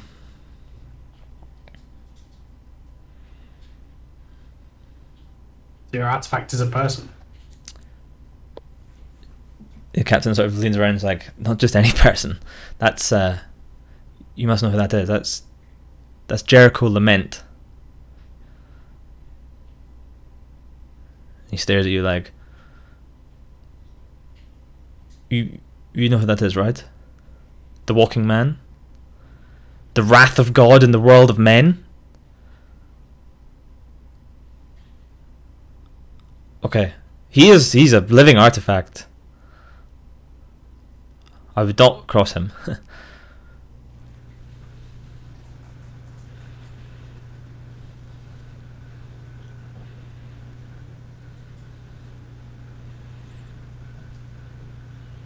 So is he worth a lot of money then? The captain seems almost speechless, like, he is unique. What does he do? He is the wrath of God. Which Yeah, and guy? I'm Gix the Goblin. I know not which god he serves, but he doesn't tolerate evil. He's all about justice. He is essentially the dirty hands of some all-powerful deity. He's a force for good, but in a dark way. I can't believe you've never heard of him. You must have heard of some of his actions. And he starts listing off some like famous things over the last like couple of like famous events over the last couple of centuries, where like you know, there's been like an infamous evil sort of king who's like, you know, had many slaves and like, you know, brought destitute to a land, and then someone has basically walked in and just walked back out again, and there's been you know, destruction left behind him, and all the slave masters were dead and everyone else was fine. You list off some of these like famous historical events that you've heard about in like stories and songs and things like that, and like all of you recognize like some of them as he's listing them off. Oh, okay, and he's like, yeah, that was him. Those were him. That is the walking man.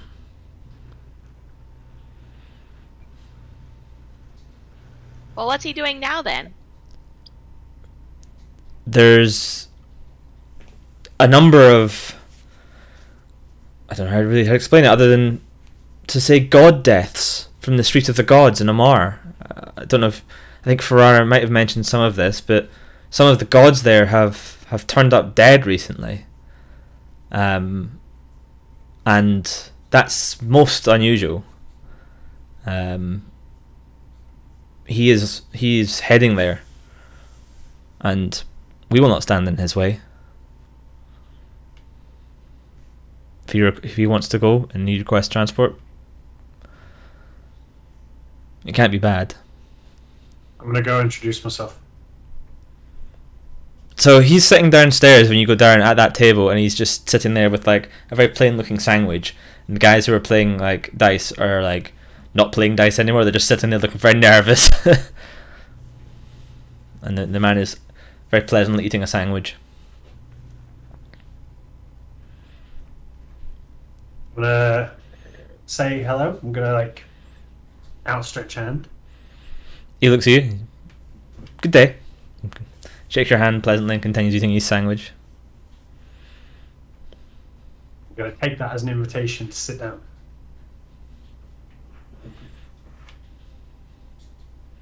And then not interrupt the eating of the sandwich, but wait for a time during which to ask about, you know, his investigation, his trip to Oman. So he finishes his sandwich, and then what do you actually ask him? So we just heard from the captain that you're heading to Amar to investigate some suspicious murders. We're going the same way for similar reasons. So, is there anything you can tell me about this? I know nothing about this. I just go where God commands me.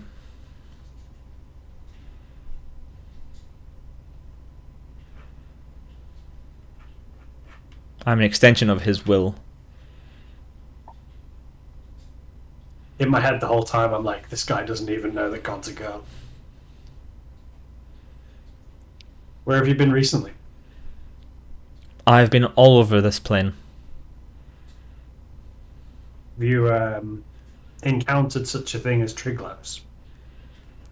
I could not possibly say. I am an extension of his will. I don't judge. I just merely deliver justice. And how does someone get this job? I'll be honest, I don't remember who I was before I was known as the Walking Man. All that remains is my name. In my head I'm like, that's not even a real name. It's clearly a fake name.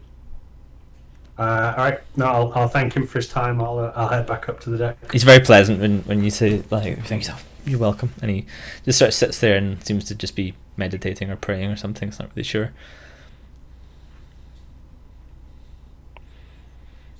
So when you go back up to the deck, like some of the deck hands are starting to cast off ropes, and you hear people like securing things for stowage, and some weights that are hanging off the sails higher up are like being cranked to like counterbalance the ship as it comes off the ropes, and it sort of lists a bit, and they crank the ropes so that the weights bring the ship back level again. And a few people are like moving around just doing various things like that, and before long the ship starts to rise. There's a creak and a groan as the stress from being anchored in one part of the ship being pulled down is released, and the whole thing starts to just like move upwards into the darkening night sky.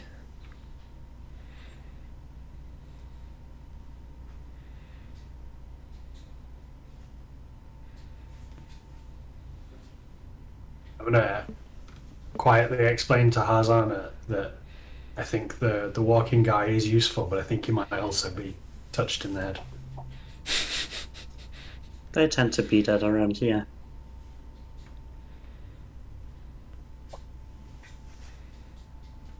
So as you're sort of getting ready, a man walks out of one of the cabins downstairs, and it's very obvious that he is, in fact, a half-orc. He's very tall, like 6'10", very muscular. He's got large tusks, missing his right ear, and scars rippling across his forearms, including one that also goes across his face from above his right eye to his left cheek. And he's carrying a big crate full of like potatoes and vegetables and stuff like that, and he heads across the deck and down into the hold below.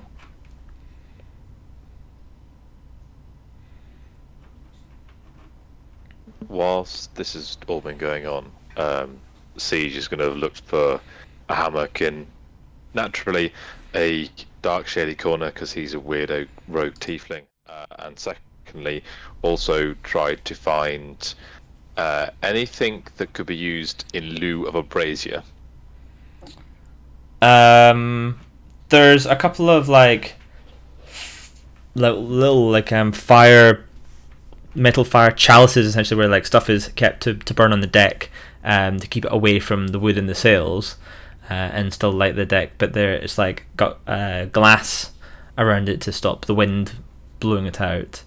None of them look particularly like braziers, but with perhaps some searching in the holes, you could probably find one that was designed mainly for use on the ground, and bring it up on deck.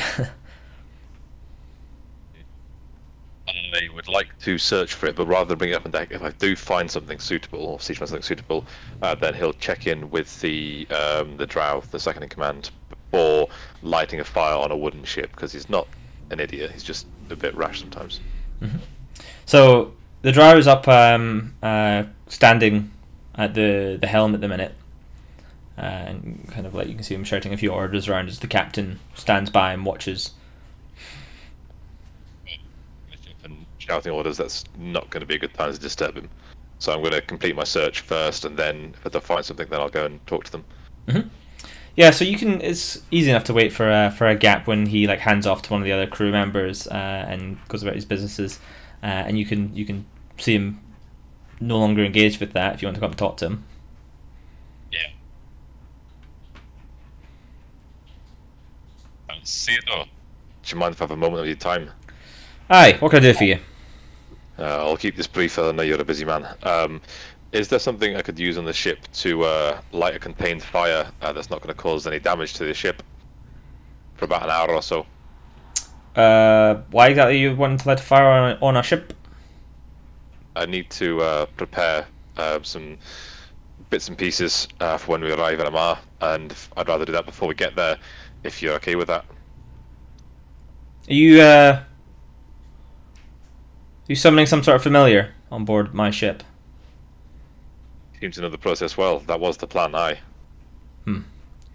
I can't say I approve, and I must ask you not to light any fires on board a ship. However, if you insist, you could do it in the stone room, but it is quite hot in there. You'll of course have to get Millicent to agree to that first. It's her domain.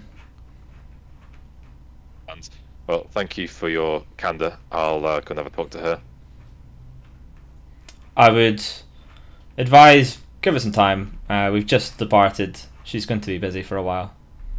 Appreciate that. I'll speak to her in a few hours then. Thank you.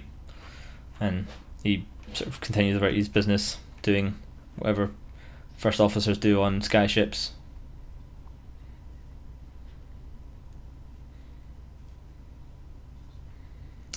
Everyone else like to do anything in particular? If not, the sky will get darker, and it gets noticeably colder as you rise up into the air. And before long, you're high above the ground. You can see across the land, and you can just about make out some of the places that you have been in since you first met many moons ago. Well, not that many moons ago. And you see, for example, you see the lights from Lashkai far off in the distance, twinkling through the hills as the boat moves up. And before long, it's broaching the clouds, and then appears above the clouds with this great expanse spread out across you, across the ground below. For most of you, this is probably your first time off the ground any higher than jumping height. So this is probably quite an intense experience for those of you not familiar with, being on a skyship. Hosanna, you're very comfortable with this. You've done this many times in your past. I'm most certainly enjoying it. Snow finds like a random goblet, sets it on the edge, and stares over, and then slowly knocks it off with her paw.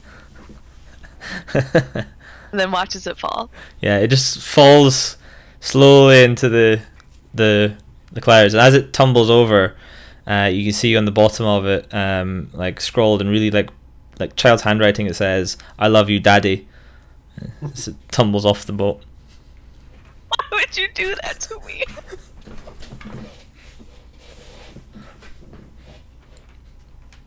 Whilst Snow's like quietly bawling her eyes out of the fact that she's just got rid of a treasure possession, Siege is going to be like looking over the edge of the deck, using his tail as an anchor just to lean out further than he really should. Okay, so you're using your tail as an anchor to lean out over the edge of the ship, just like seeing what's, having a look at it down below. Like, this is completely like beyond anything he's ever experienced. Okay, I mean, how far are you leaning out here? Probably like a good half of his body, like not like so far out that he's actually like just literally using his tail and dangling from it like a monkey, but using it as like an extra anchor point, just to make sure he's not blown overboard by like a sudden gust of wind or something, like whatever the case may be. Okay. I really hope he is. He is not blown over by a gust of wind, although you definitely, that way when you're like leaning this back in a chair and you lean back slightly too far and you definitely get a moment where it like slips slightly and you you look around to see if anyone noticed that you just cacked yourself, like you like jumped. Inspired by Snow's mug nonsense, I'm gonna take one of the crossbow bolts I've been carrying around forever and just sort of like just throw it off into the edge. Yeah, Snow's ears perk up and watch as he does that.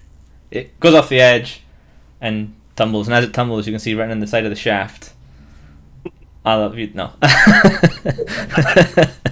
But somewhere on the ground. yeah, exactly. Father is working just all shift and then bolt. All of a it's just sudden, like, I've just solved someone's problem or whatever. Like the Gordian knot is being inspected, and this crossbow bolt just. all of a sudden, falls an extra kill mark appears on the hull of the Providence. So yeah, the flight continues. You are quite high in the sky. The sun disappears over the horizon, and darkness comes quickly. It's a clear night. The stars are very visible. There's no moon lighting up the sky, so it's quite dark. And a number of the crew, the captain, the first officer, etc., all head down to sleep as it gets later, and a watch crew are on the deck, one at the helm, one climbs up into the crow's nest, and one is sort of moving around checking on ropes and things like that. You can tell me what you want to do over this period as it hits towards bedtime, basically.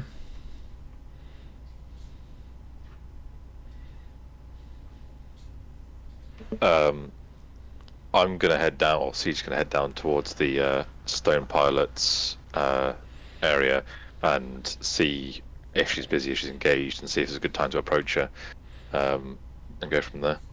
So you head in to go through the door, you know it is, and when you open it, there's a searing heat.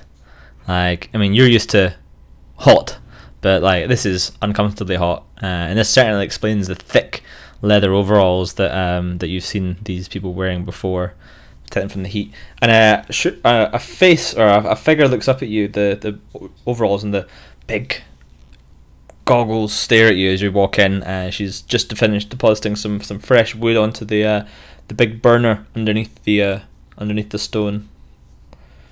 You can't tell it's a she. The only reason you know it's a she is because of the fact the captain referred to her as a she.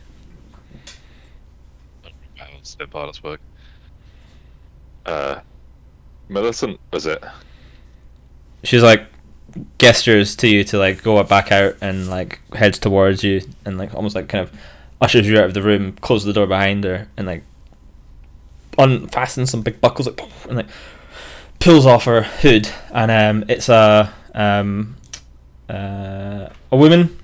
She looks like she's sort of like early 30s. She's got a short brown mohawk and green eyes, and a pierced lip and a pierced nose, and she's sweaty underneath this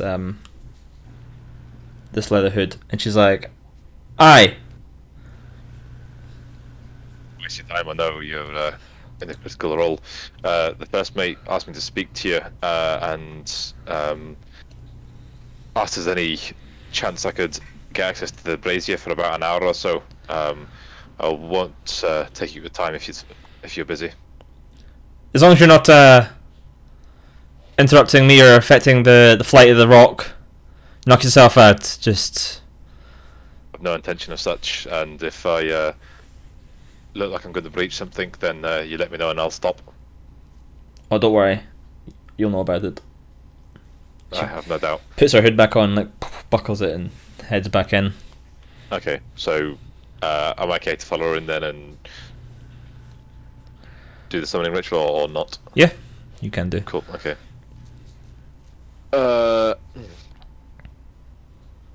I don't know how. Just play it to the end. I don't know how this is actually going to work because was Vapkiz destroyed completely? Can I summon the same familiar? Do I need to start the process again with a different one? Like, how does this work? So this is up to you. Rules is written. They're not destroyed. They just like completely. They just get resummoned. Okay. You can resummon your familiar in a different form. Yeah. So it's kind of up to you. If you were to resummon it in a non-imp form, it could be a completely different familiar. Whereas if you were to summon it as another imp, it would be Vapkiz. Unless you specifically tried to summon a different one. Tried being the keyword.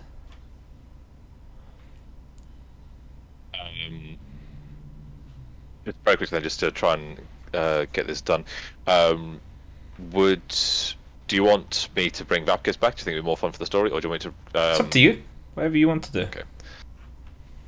Well, Vapkiz was a pain in the ass, so I'll just try and I'm going to try and summon an owl this time. Try and do what I tried to do originally, and hopefully not cut myself doing it this time, so I don't get any blood into it. Yeah. So now being careful to avoid bugging up, having done so last time, you can complete the ritual with no qualms. An owl kind of swoops in, and it sort of materializes as it's swooping, like from like just like almost like an outline to like a translucent owl to a fully fledged owl as it swoops up and lands on your shoulder, and then immediately kind of goes because of the heat.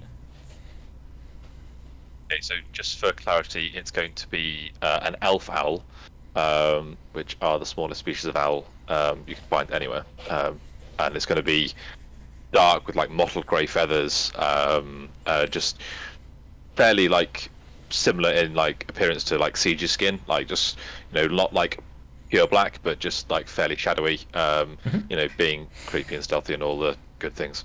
Yep, that's fine. Cool. And I'll take her and leave. Okay. You have an owl. Anything else from anyone, or are you all turning in? Sleeping. Yeah, sleep sounds good. I'll play a song for everyone. Wait. Yeah. Wait, it's an action. Hold on. Yeah. Okay, this is a disaster. Song of Rest is for short rests, by the way. You don't need to do this for long rests. Whatever, I'm playing it anyway. Okay. Yes, you can do so. What are you doing there, Sir Tristan? I'm helping. Okay. So Snow plays this. Are you playing on your new My new instrument? lute Yeah. or instrument. So you do so. You play it. It's sort of on a scale of 1 to 6. The song's a 1. And yeah, it's seems to be. It's an alright song. Nothing great. You've played better. You're not too impressed with it. But yeah, so you all head down to go to sleep. You can do, no problem. At some point in the night, Sir Tristan, you feel yourself being gently shaken awake.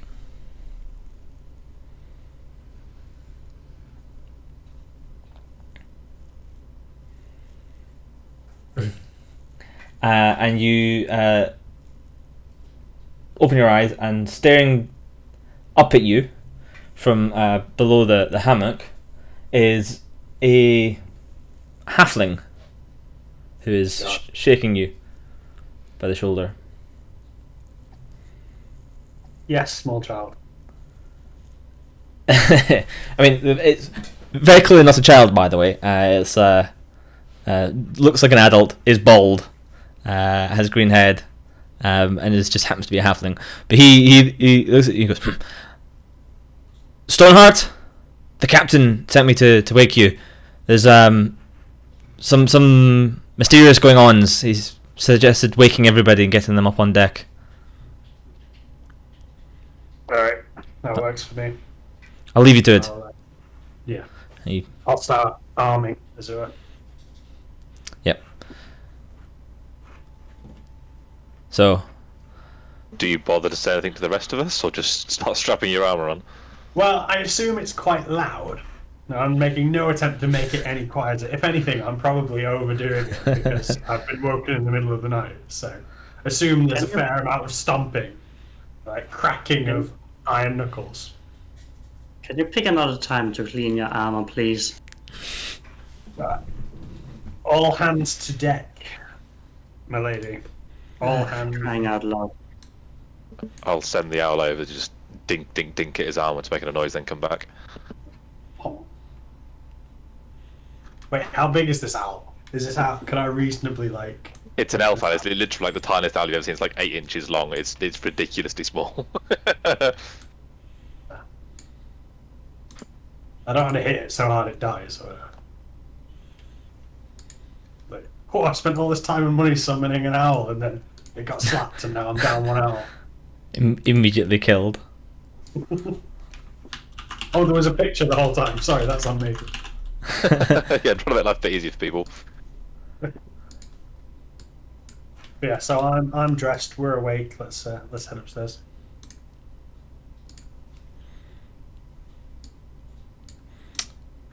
Of us?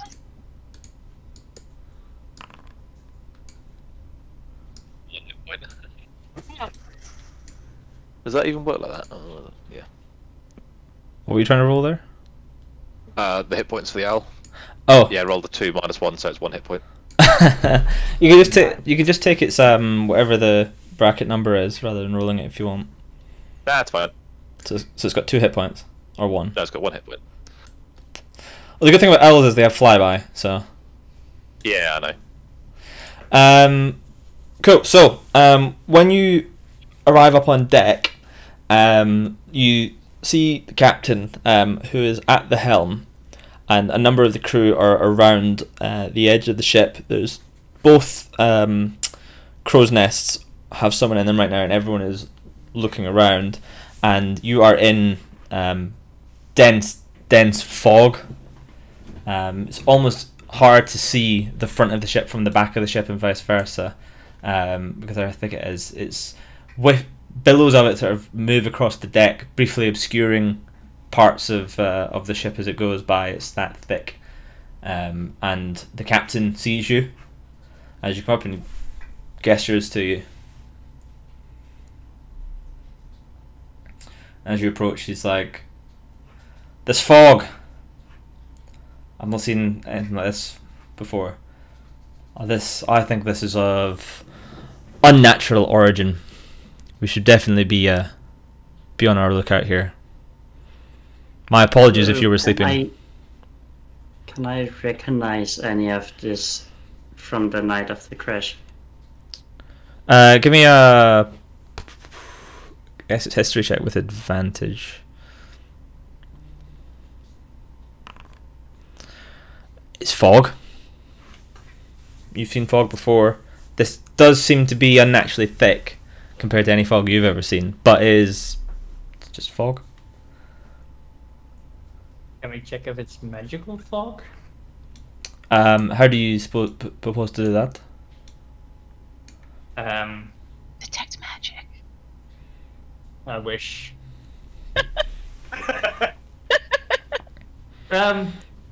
Fog. One of you does. Let me see if this works. Right? Well, fog is essentially water, right? What's Vapkiz's not Vapkiz, Kick's intelligence here? Did you mistake a goblin for an imp? Yes. Kick's intelligence is 12. It is above average, so you would probably be aware of that. It's higher than mine. Yeah, so yeah. That doesn't say much. Mine's only 10. You're probably aware that fog is water vapor. So it's no use starting to cast that as a ritual, are you? I'll do that as a ritual while everyone's talking. Okay. I'm going to try to use shape water to try to freeze it. Okay. Hit the spell so I can see it. Is it a cantrip or full spell? It's a cantrip, yeah.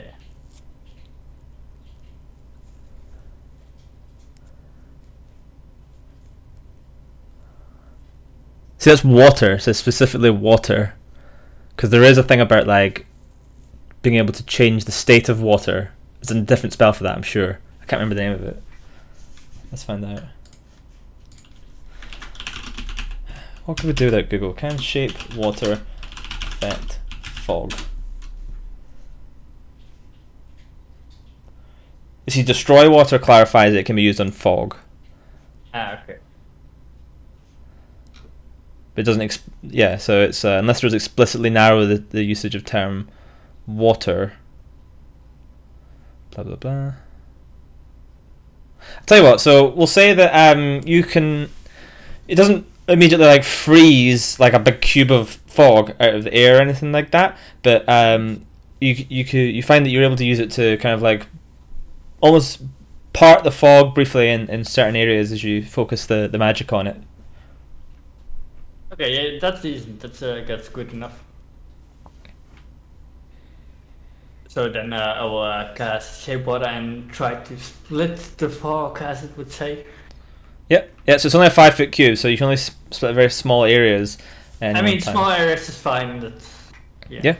So yeah, you can do so, and it's sort of, but you know, the fact that the ship is moving through this fog, and it's moving in itself. Although you open up areas in the fog, it only takes a couple of seconds. It's like going blowing into like a foggy room, and it kind of goes when like comes back around again.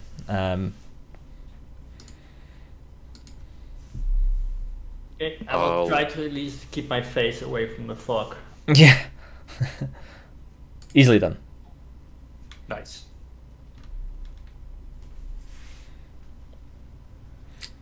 Whilst this is going on, I'll have chucked Lyra which is the name of the owl, over the side to see if she can spot anything.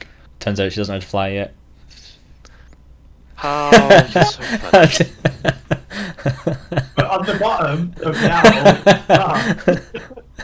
It's a tag that says. If she can keep up with the ship. The tag says like owl sanctuary for owls that don't know how to fly.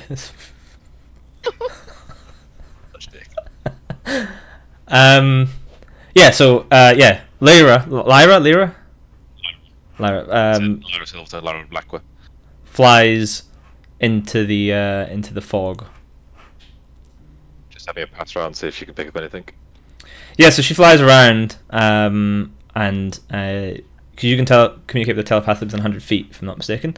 And she's like, can't see much, fog everywhere. Can't go much further, or I'll be too far to talk. You're muted.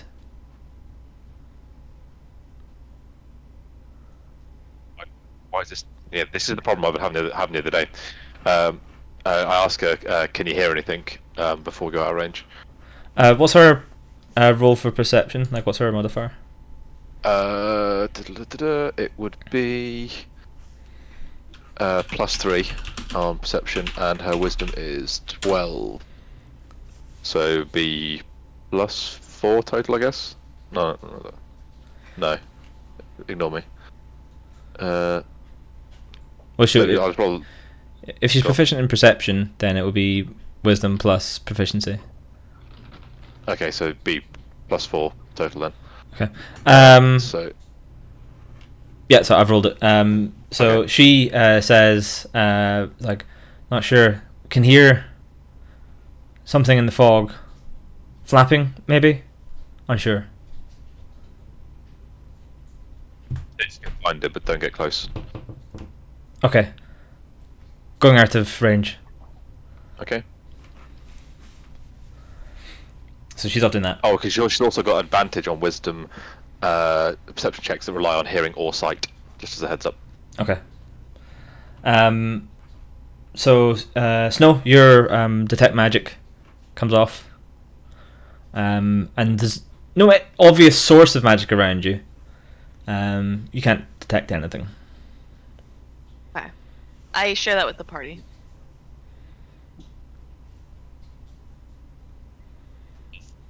Fucking headset. The owl thinks she might have heard something. I'll send it off to investigate. Flapping apparently. Not coming from the sails. We should stay sharp. I think that's an understatement at this stage. So after a couple of minutes, you hear in your head, Siege, Lyra's voice again. She's like, flying things. Don't recognize them. Big, white. I see you saying her big, I couldn't hear you. As big as twice you.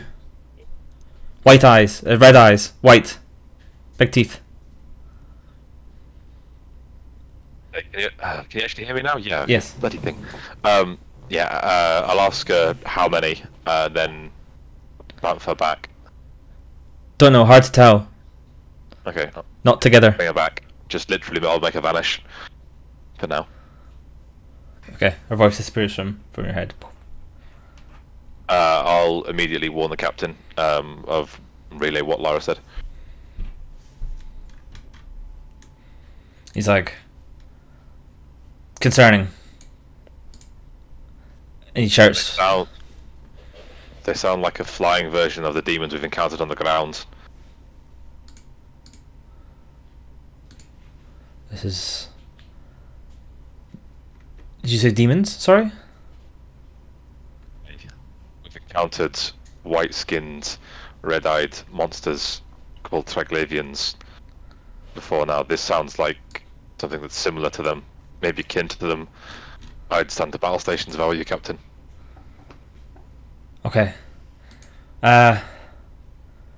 He shouts a warning to all the men. It's like, eyes on the skies, men.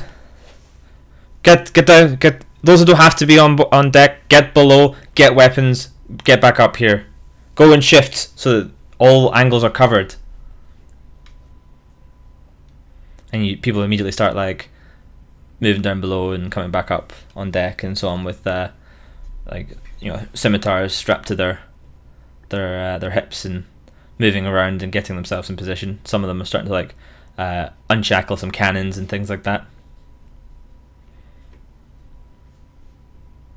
Are we supposed to be worried now?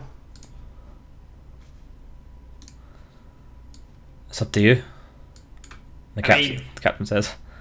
We have big magic guy on board. I forgot his name. He can just do ploof and we're safe, right? The goblin's actually saying something right. Where's Jericho. I would not dare to suggest that we could order him around or even ask him to do anything. Where's Oh, I he? will do it. Yeah, I'll go with you, Kix. We need help up Yeah. here.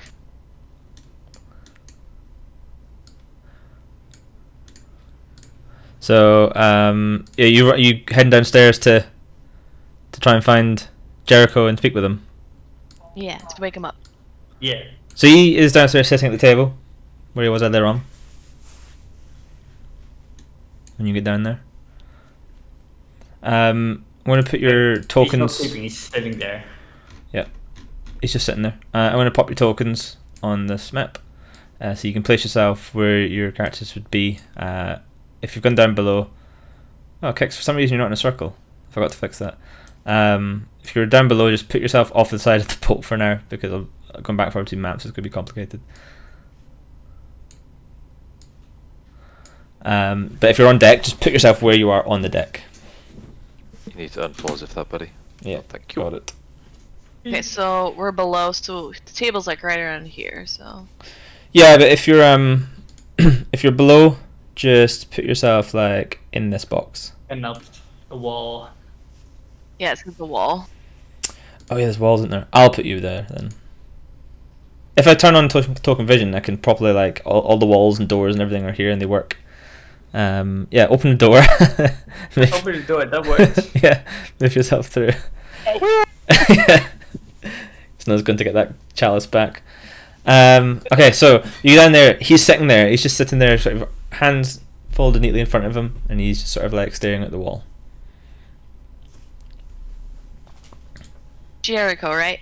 Hey Jericho, there's something happening. We may need you up on deck. If I'm needed on deck, I will be on deck. Well, that's why we're here telling you you be needed on deck. I only follow the will of God. Well, which god? Because currently our gods are needing help on deck. There is only one God, whose will I will follow. The What's one his and only name? God. He has no name. Why not? This is a question many have asked and many more failed to answer. Sounds like you're just making stuff up. Can you come on deck? Because if something attacks this ship, we're all gonna need to help. I'm afraid I will only do what I must. And right now, I must do nothing. What does that even mean? It means whatever you think it means. That doesn't make any sense. You said it. It's not about what I think. I am an extension of God's will. If God wills you to be confused by my actions and my words, then lo you are. God sounds like trash, dude. Many people have failed to Yes, understand please. God. Many more will in the future. No, I agree, Kix. He's cuckoo. So up on deck, can you everyone roll initiative, please?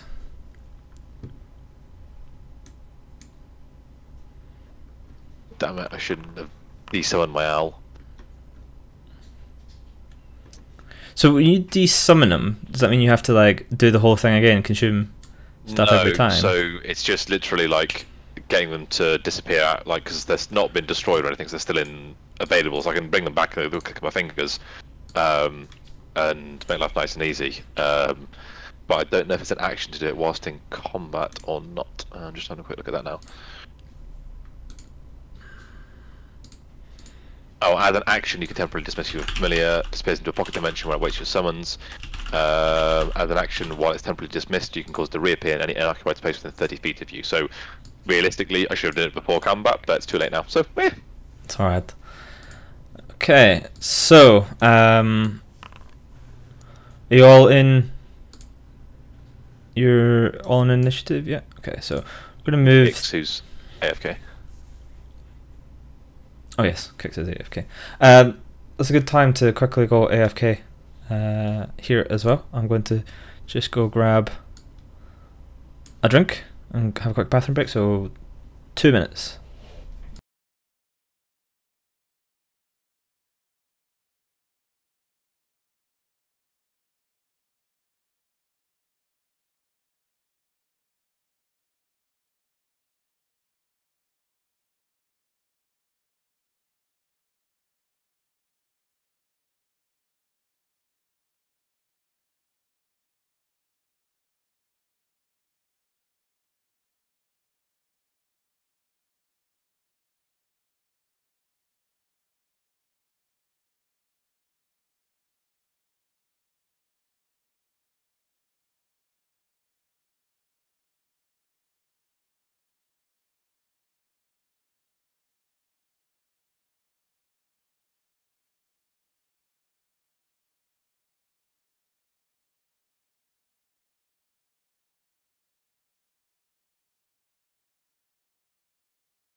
Cal, are you ready for this?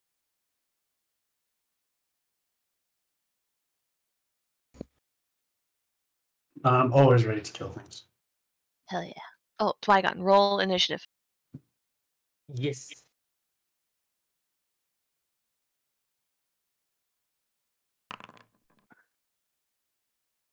He- What the fuck? That's good. The people that are downstairs have got the high initiative scores. Yeah, that's good. Have we been told why we need to roll initiative or just roll initiative? Flag Lavians. Nice.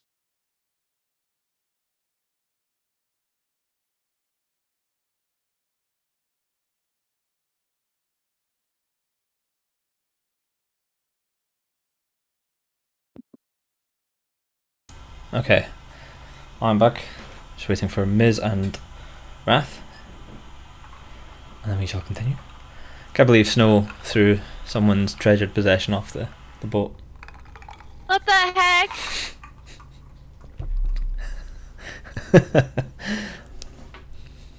Be even funnier if you made it, like, by the time we land, we hear rumors of a couple people dying from falling objects that we've been throwing off the ship. Someone was having like a christening, and this like crossbow bolt just came down and killed the child. Yeah. Like, doing all this makes me really want to play Mass Effect again, because of, like, the consequence and action stuff. I'm playing British right now, it's awesome. Snow is a cat, so she's like chaotic evil. Yeah. Is anyone not ready to continue? Oh yeah, so you stuck up as Dwagon 2 as well? Yeah, for some reason it kept that everything else I picked on my own, but whoa, now Yeah. I'm divided to there again. Oh, here we go. I think I can change it here. Kix Rex. So I think I need to delete your token and then bring it back again, but I'm pretty sure I can fix this. Hang on. Oh, here, I can fix it. Which one? Just trying to find the picture of Kix. I've lost you. I can put it in player storage. Probably next time it will work. Because I just fixed it, the token name. Yeah, and I think I've got the picture as well. So update token. So what I'm going to do is I'm going to delete your token. Your initiative is 21, right? So we can just remember to add you back in. Delete you. And then put you back. There we go. Lose another character. I said you're now called Triglavian's Mage for some reason. Yeah. What the fuck? Why? I mean, I can change it here. Like you can change the token configuration itself. Yeah. Apparently, I'm also hostile. There we go. Does that work? Yeah. That works. Okay. And then if you just add yourself to the initiative encounter again, I'll put your initiative as 20. Or 21, whatever it was. So just roll initiative or? Yeah, just roll it and I'll just change it. Okay.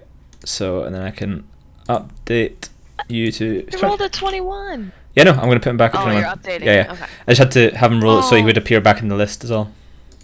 That's so confusing. Yeah. I'll send you a DM on Discord to get for something. Okay.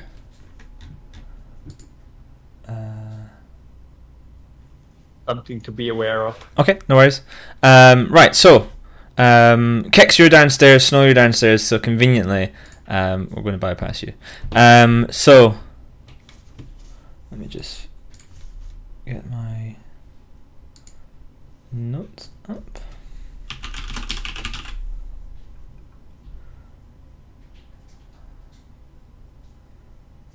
Where are you? Here we go. So, looking out into the fog, you, Sir Tristan and Harzana, from where you're standing, you hear a swish of air and wings, and the kind of like the beat of something hitting air, with wings, basically the sound of a winged thing, and this big beast swoops down out of the fog, and you should be able to see that now. Yeah, and lands right next to you, Harzana, and it is going to. It's got this white beady eyes, like sort of red beady eyes, like you've seen in the Triglavians before. Its skin is pasty and pale. It just has a slight scent of corruption and death around it. Its jaw is misshapen and wide with big, large fanged teeth, and it opens its mouth and it does this soundless scream that you've seen before from other Triglavians, and everybody within 30 feet of it that can hear it, despite not making any sound. So that is both of you and Kix and Snow, who are below. Siege, I think you're out of range. 5, 10, 15, 20. Yeah, must make wisdom saves. So everybody must make wisdom saves. You pass. Yeah. You pass on a 13. If you failed, then you are frightened Nice. of it. So Harzana, this big thing lands next to you, and its wings tower over you, and it is terrifying to you, absolutely terrifying, and it ends its turn there. Siege. Do I see this from where I am? Is there a? I've got a point, but is there a sail blocking my view from where I am up on the rear deck down to where that creature is? No, I mean it's big enough, and the sail starts high enough up that you can see under it, and you can see what's going on down there. Okay. So in that case, then, is that a railing where I am? Like, is that something that I could potentially hide behind, or is that just literally a straight drop? It's a railing, but it's not one you could hide behind. It's like banisters. Gotcha. Okay, no worries. In that case, then I will just fire my longbow at it. Okay. Yeah. So that's a miss. Yeah. And that's completely annoying as hell. Nothing much more. If you're wanting to hide, this right next to you on the slightly lower bit is a large crane apparatus. You could quite easily like drop down behind it. Yeah. Okay. They'll use my movement to vault over the railing and drop down into that spot there and try and hide. Yep, you can do so successfully. Just You may have to move around it because there's walls. Oh yeah. Because I've got to go down here. Yeah, that's fine. Back up. Instead of just going. Yeah. And then a stealth check. Yeah. Oh. Nice. Nicely And I done. go. Cool. So, out of the nowhere from above you, Siege, another one comes crashing down and lands right in front of you. And this one is immediately going to try and bite you, which it does, for 18 piercing damage and 6 psychic as you feel it crunch through almost into your brain. Ow. 24. I can do basic maths, but thanks. Yeah. It looked like you were working it out. Rather unfortunate for you. That was actually a crit. So that's a good way to start for it, but not for you. And now it's Sir Tristan's turn. Well, I'm gonna whack this one. Nice. So Tristan, not feared by this great Triglavian beast of the abyss that's just jumped onto this ship in the sky, is not afraid. His stone heart gives him strength as he swings Rockbreaker, the powerful sword known as one of the infernal devices, at the great beast in front of him, and he hits true, dealing 14 damages to it. It's pretty good. That is almost as much damage as I am physically capable of. Yeah, it's a good roll. Does it look like that was a bad hit, or? I mean, that looked like a solid hit. So, yeah. Anything else from Sir Tristan? Yes. He's having another And go. again. Oh, so close to being a crit. No, But- damn it. But so close is not a crit. But he strikes again, does Sir Tristan, with Rockbreaker, wielding the infernal device against these beasts of the abyss for 7 damage this time. The true duality of man is that in 2 attacks I did almost as much damage as I am capable of, and almost as little damage as I can. Yeah, about average, you would say. You know. Harzana. So how injured does that thing look? You're frightened, and despite it looking quite injured, it's still terrifying to you. So if I'm not... I'll use my bonus action to cast Misty Step. Mm-hmm.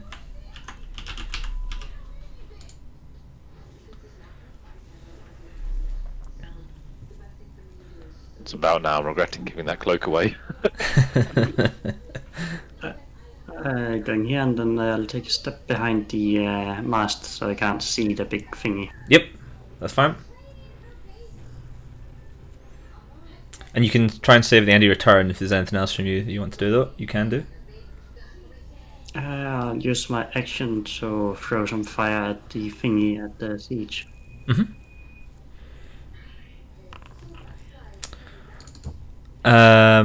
15 does not hit. The fire seems to burst off of this apparatus here, and it briefly lights up some of the fog around the ship. The captain is wrestling with the wheel as winds start to pick up a little bit, and everyone feels the boat shifting underneath you. And can everyone make a dexterity saving throw? Even me. Down deck. Everyone. So the boat shudders. You see some of the deckhands slip as it goes and like grab onto railings and stuff like that. But all of you manage to maintain your footing. Yeah, you're all fine. So I could do a new wisdom check to clear the... Yes, you could do one at the end of your turn. Yes, feel free to do that. You're still terrified by it. It's a scary motherfucker. That's what it is. Kix, it's your turn. You're below deck, sitting next to Jericho, or standing next to Jericho Lament, the Walking Man, aka the Wrath of God in the world of men. I cannot move any closer since I fired. So I'm gonna stay beneath deck. I'm gonna sit next to the guy and say like, can you not hear him fight and do bad stuff up there? Like, maybe you should help. The plight of men and beasts does not concern me. Only the will of my God. Okay, well, Will, you've got this letting you die. So good luck. Thank you. And that's my turn. You can save again at the end of your turn. Yeah. 2. What's your? You've got. That's a straight D20. You don't have any proficiency in wisdom. Nope. 5, 10. Wow. So let's Yeah. So do I. Nice. Snow. Well, Snow can move, so she's gonna run up on deck. How many steps is that? It's probably entrance. to get to here is probably about 20 feet from where you were below. Okay, so she will do that. I'll move you. Oh, you can't do it yourself. Oh yeah. She looks at the situation that is currently happening.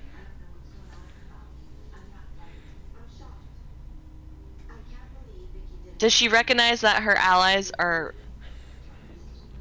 She sees Harzana cowering behind this mast here, and Siege is backed into a corner by this great big winged monster. Okay, so she's gonna...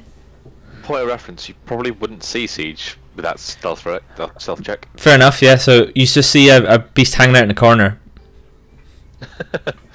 Well, she's gonna put her hand on her Zana and use Enhance Ability for Owl's Wisdom, so that she may become... I don't know why. Advantage in wisdom checks. Yeah, so she can hopefully become unscared. So I think rules has written that wouldn't affect saves if it says checks. A save isn't a check? No, it's different. Oh, dang it. Okay, never mind. Then I guess she will like initiate an attack, so she will do Vicious Mockery.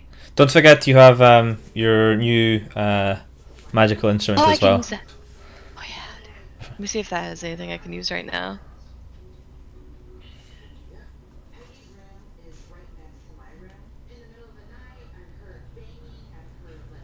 A classic of reminding people they've got new things they can use. Oh yes, 1 second. Yeah. The thing is though, so it does the charm effect. Does that work on these creatures? Because usually her charm is humanoids.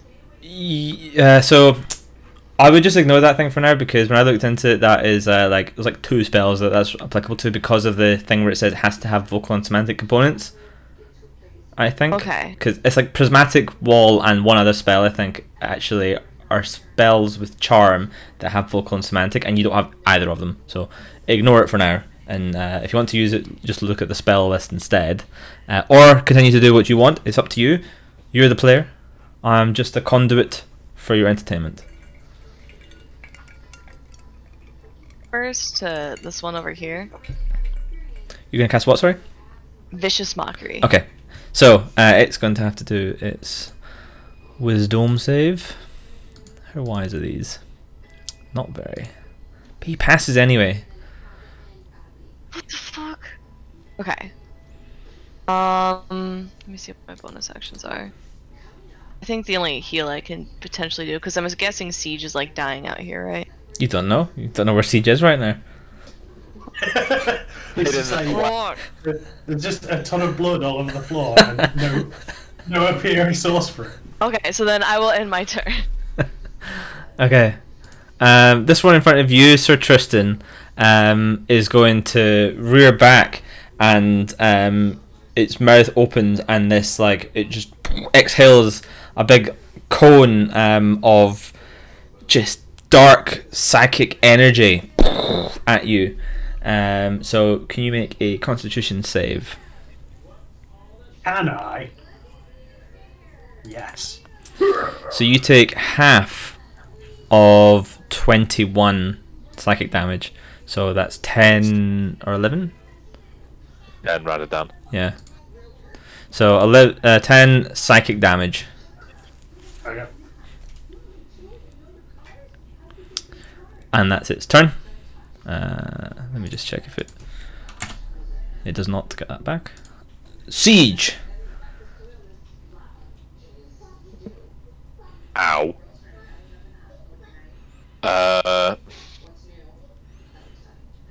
Okay. Given how much that really fucking hurt, excuse my language, Siege is going to use his bonus action to disengage and then try and clamber over the crane to get to the other side of it, to get between him and the beast. Okay. Yeah, so that's a tricky little climb over the machinery with this thing next to you. You can disengage, so it's not going to get an opportunity attack. So give me an athletics to climb over that. Okay, you can do so. So you manage to climb up on top of this thing, and then equally you can climb down the other side. Can you move? Yeah, cool. I wasn't sure if you do that. Okay, so how much of my movement did that consume? So Action. no, because it's your action to climb over it. Action, Yeah, and it's okay. probably we'll count it as half movement. So it's probably 10 feet high, that thing. So let's just say 15 and then 5 foot drop down. So you've used 20 feet of movement. Okay, so I'll use the remaining 10 feet to run as far away as possible. And that's the end of my turn. Wise. Okay, so this one here is going to push off the deck and fly up around this way and then land here. And then it is going to try and exhale towards both Harzana and Snow as this great blast of dark energy washes out from its mouth with no sound whatsoever. So can you both do Constitution saves, please? So Snow, you take 18 psychic damage. Harzana, you take half of that.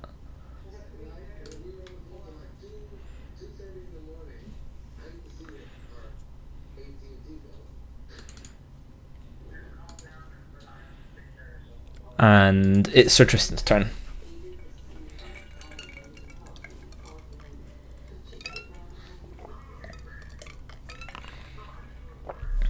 Nice.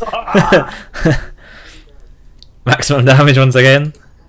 So again, wielding one of the infernal devices, Sir Tristan slices at this beast in front of it.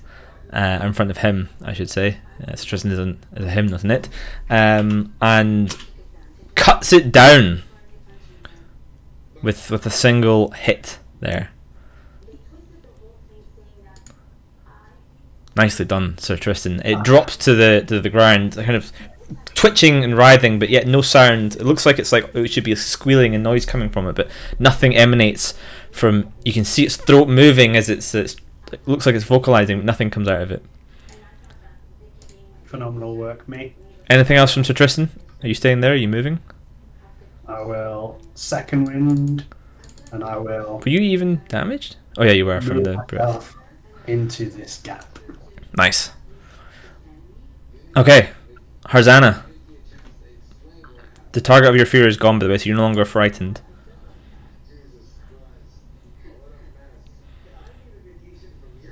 But yeah, people looking a bit beaten up, so I'm going to channel the power of one of the true gods, not that bullshit with the guy down below. So I'll activate the challenge.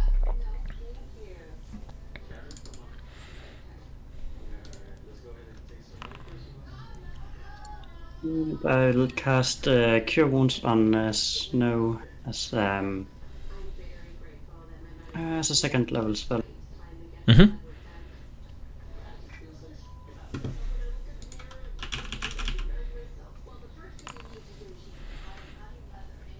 Yes, the Snow gets 8 healing, and then the chalice on siege for another 8 healing.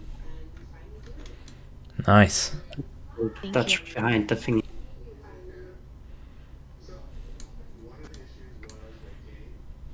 You just hear it. Oh, thanks.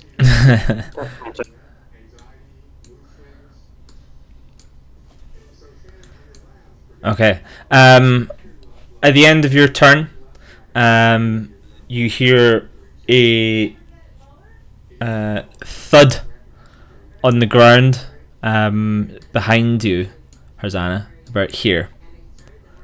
And looking round, there is the body of one of the crew on the floor. Oh, great.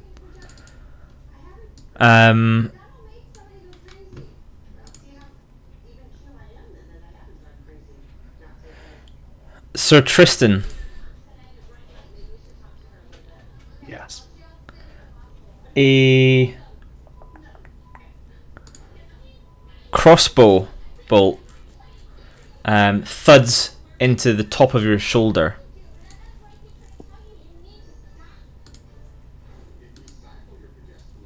Phenomenal careless, whoever that was. Can you make a Constitution save? You can always make Constitution saves. So you take 21 piercing damage and half of 34 poison. As this So I bolt take 18 piercing damage, and then half of how much 34, poison? half of 34, which is 17. So 35 total. 35 roll reduces me to exactly 0. Oh, damn. Why does it think I have successful death saves? Look at that. Yeah. Not yet, you don't. Kicks. Oh, sorry, the boat shudders. Can you all make dexterity saves? So Tristan, you don't have to make a dexterity save. You're prone. Anyone who got less than a 10 gets knocked prone. So Harzana, you get knocked prone as the boat judders, as you see the captain fighting at the wheel as the winds whip around the boat.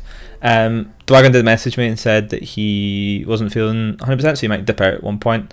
So we should continue without him if that happens. So what does Kix have? Let me have a quick look. Is he feared still? No, because the source of his fear is dead. That's the one I killed. Yeah.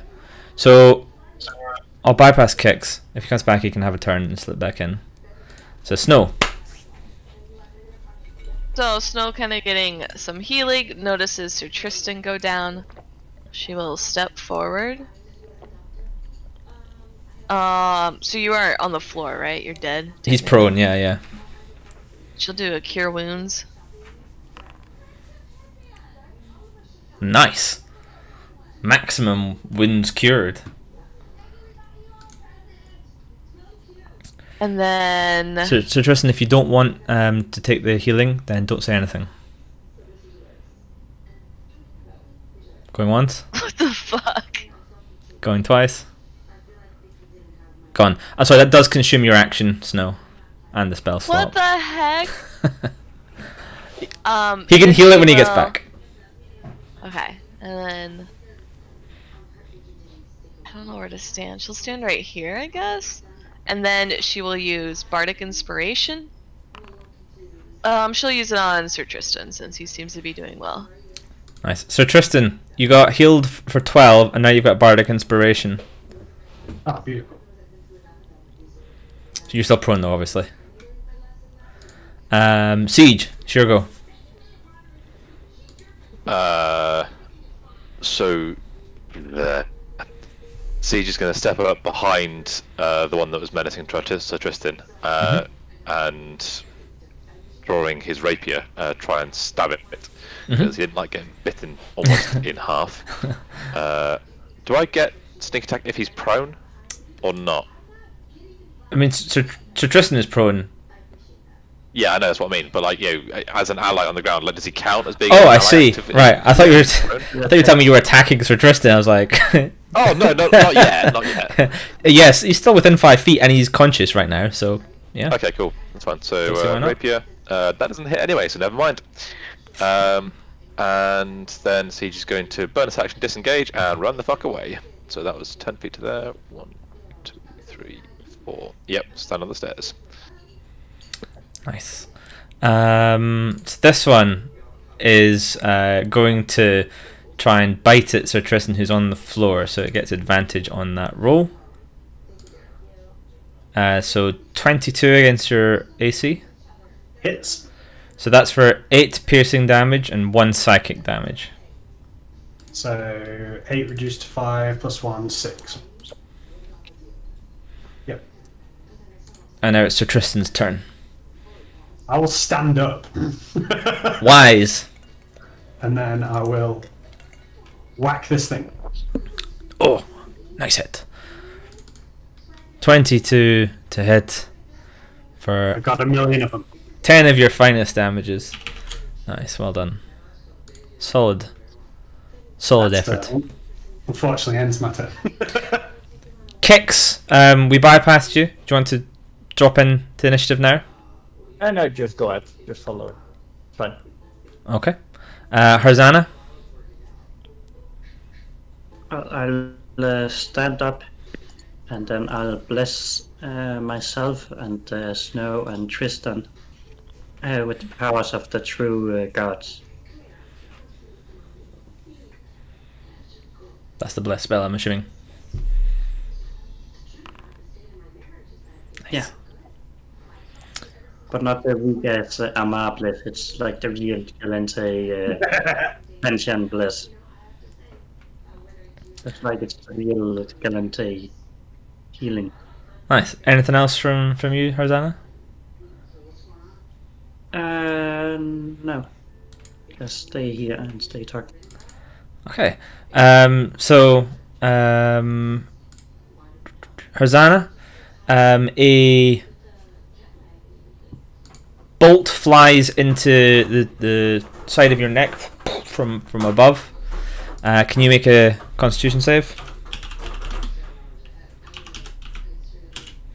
And this is where I die.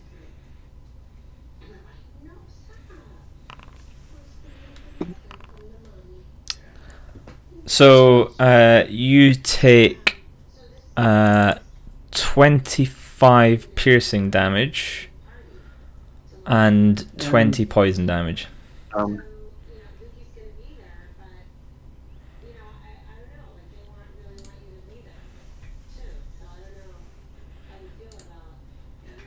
Yeah, I'm down.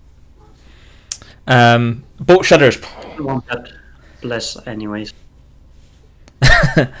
Oh, is that? Oh, it's concentration. 07, bless. Can everyone who's standing make a dexterity save, please? Nice. Sir Tristan is steady as a rock. I was steady as a 6 health rock can be. Nice. Yeah, everyone is fine. Kicks, you're down below, but you can be up top since you missed your last turn. So Yeah, where do I come out? so you would be here. Okay.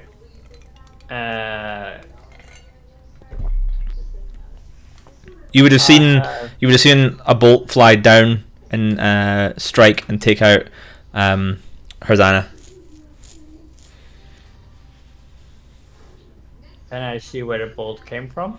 You can What- scan. I'll give you a free perception roll since you missed your turn last time to look. You can't see anything. But I can see another thing on the deck. Yeah, you can see this beast here. Yep. I'm gonna chaos ball it.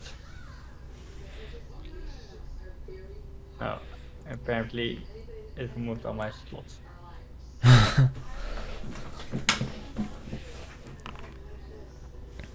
Nice.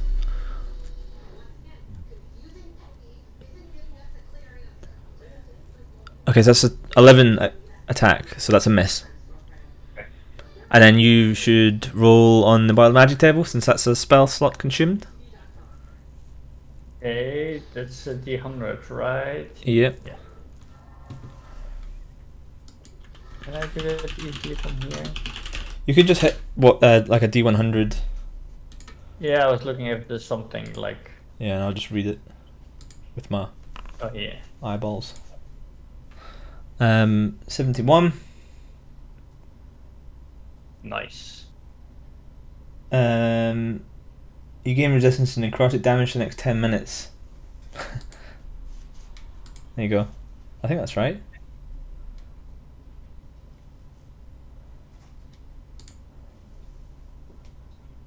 What was it, 71?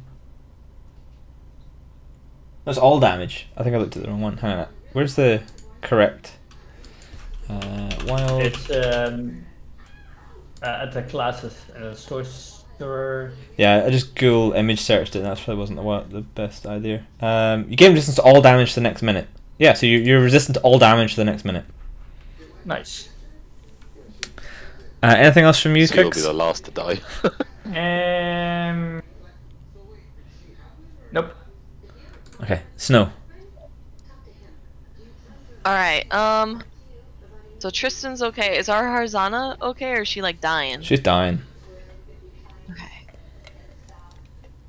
Okay. Dying to tell I you will about all these use- cool animals. I can't speak with animals, just kidding. So how injured does the Triglavian look? I'm trying to determine if I should attack or heal people. It's got a sword gash on it from Sir Tristan. Okay. I'm gonna try a vicious mockery on it in hopes that it gets disadvantage.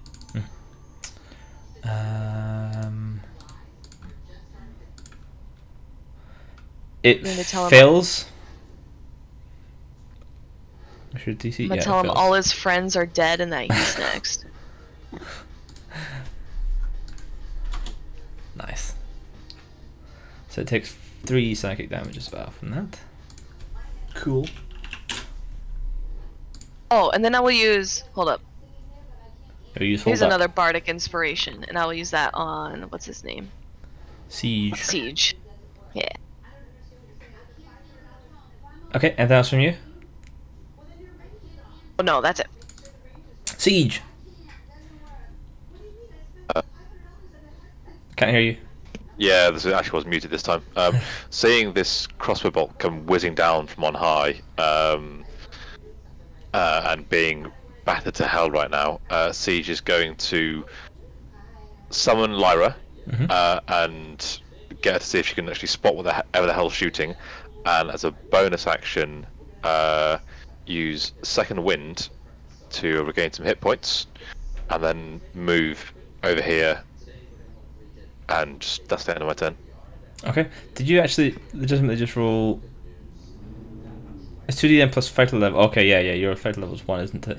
Right. Yep, it is. Yeah. So Lyra appears and flies up and spots a figure in the crow's nest up above, and she's able Cool. to Okay, I'll point that out to you. Cool. I can't even yell out. I've used all my bits and pieces. The beast in front of you, Sir Tristan, is going to try and take another bite. 12 against your AC, Does not hit. so it clangs off of your great armor. And now it is your turn, Sir Tristan. I will return the favor. You're going to bite it back. That's not an armed attack. Yeah. I'm gonna bite the shit out of it. Uh, Rock biter. Nice. So that's another good hit. And it looks worse for wear for sure as you slice into it again. You have advantage obviously because it was viciously mocked. Or no, it has disadvantage. So definitely missed you last time anyway then. Is that all you? Is that all from you? That's me, yeah. Okay, Harzana, death save, please. Oh, I thought you were memeing when she was dying. No, she's dying. I told you the full truth. Oh my god. Hey! the stars themselves will Harzana back to life as her eyes open again, and she feels the tiniest sliver of life flow through her elven, not quite corpse body. Very nice. That is your turn, I believe. That happens at the end of your turn, a death save. So we move on. The figure up above is going to aim his crossbow again at Sir Tristan below and fire. 16 against your AC. Does not hit. Fucking loser. This time you hear it go pting off of you from above. Kicks.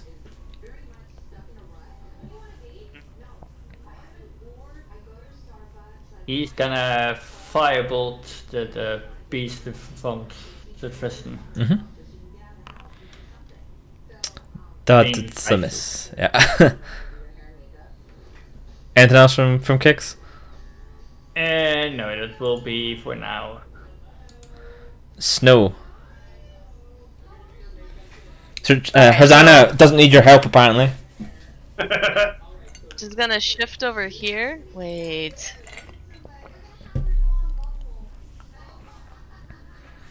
She will use Vicious Mockery. Can she see this creature appear? I'm assuming she can. Yeah, from where you are now that it's been pointed out. Yeah. She's gonna use Vicious Mockery on him in hopes he gets disadvantage. Gonna call him a coward for sitting up there and fighting. He fails. So he gets disadvantage on his attack and takes 1 psychic damage. Yeah. Nice. And the boat shudders. her turn. I forgot, by the way. So everyone who's not prone make a dexterity save. Sir Tristan gets knocked prone. Snow gets knocked prone. Siege gets knocked prone. Kix gets knocked prone. You all fall over. A massive judder as you all fall over. Let's see if this guy makes this save. Yep, and all the NPCs don't fall over. So, good job, everyone.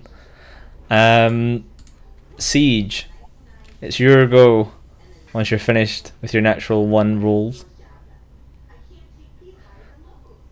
Alright, Siege, it's your go. You're prone. Great.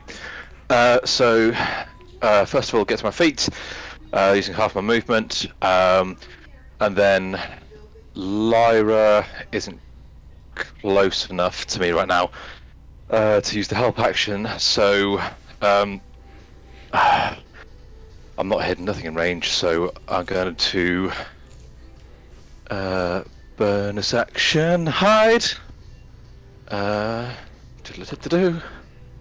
24, and then fire up at the little twat in the crow's nest. Mm-hmm. That's Nice. better. Nice. And sneak attack, yeah? Yep. Cool. That's better. There we go. Nice. Your arrow strikes true, and you see the figure up there. What's the word? Stumble as the arrows hit into him. Wow, he just double crit saved the dex save to see if he could not get knocked out of the crow's nest, and he double crit, like rolled 2 20s, so he's fine. Anything else from you, Siege? Not this turn, no. Okay. Right, so Tristan. This guy, I believe, doesn't have disadvantage and has advantage instead now. That's the one. Yeah, so he is going to try and chomp at your metal encased face. So with advantage, 19 to hit. He hits. Doesn't hit for much damage, but I don't think for much health left. He does 5 piercing. But reduced by 3 to 2. And 1 psychic. Okay, so I started on 12 health. Yeah. And took half my health in damage down to 6. From 6, I have now taken half my health in damage down to 3. So, depending on the rounding rules work, you're invincible. Yeah, I'll never achieve the point of getting knocked out again. Exactly. It's me now, yeah. It is you now.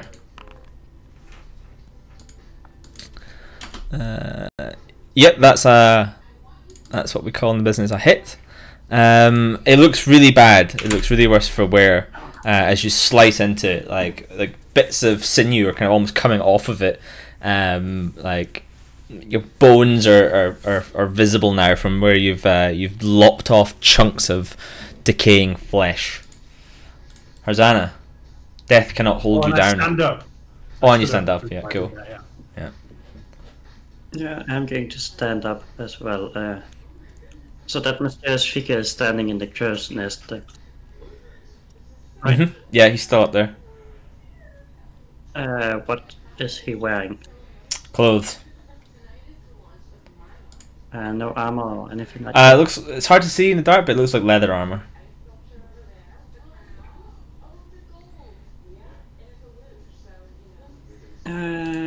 Time for plan B then. I will channel the power of orbital bombardment and moonbeam fucker. Nice. Calling the Dusties. Or rather the other way around, I suppose. Go for it. Roll it.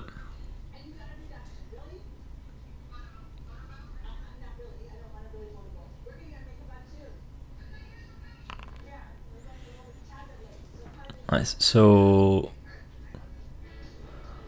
con save, yeah? Yeah. And on success to take half the damage. Okay. Yeah, he passes. So he takes 6 damage. 5. 5 damage. Then I'll go down the stairs and just duck under the doorway. Yep. Yep. That's fine. Okay, it's his turn. Just so I'm out of view for anyone outside. So, he is going to jump out of the crow's nest and land here, taking 1d6 fall damage. Oof, 6. 1d6 full 6. As he lands. And you get a good look at him now, Sir Tristan. He is humanoid, with white wispy hair, very pale features, and red eyes. And he's got like a kind of like bandana like around his face. And he is going to step forward to you, try and hit you with his short sword. So the first one misses, the second one hits. Can I use the reaction on that still? If you want. If you want. What's your reaction? Heal. It's on Sir Tristan, not on you, and that's That's you, yeah. yeah, you can't. I thought it was Self-harm. No, it's a self spell. Yeah, but good attempt. What's your AC, Sir Tristan? 18. Would have still hit, I think. Yeah, would have still hit then. Christ. Yeah, so Sir Tristan, can you make a con save? So you take 9 piercing damage. 6 piercing damage. Yep. And half of 28 poison. Bold of you to assume that I could take any more than 3 of the damage that I had allocated in the first place. So I am on minus 20, minus 11. Well, as long as it's not enough to outright kill you, you're still on 0. And then he is then going to head this way, jump up onto the edge, and then dive off the side of the boat.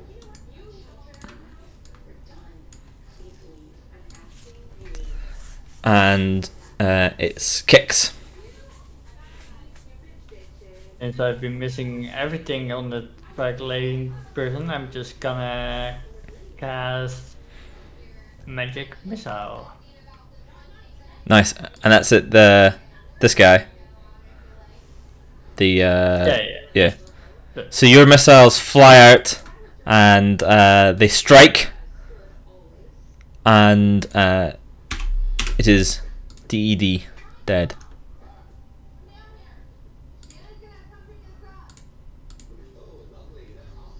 Nice. And we can come out of initiative. No, touches Tristan and heals him. Cure wounds. Oh. Fine, it'll do. When we short rest, I'll just piss away all of my hit dice. It'll be fine.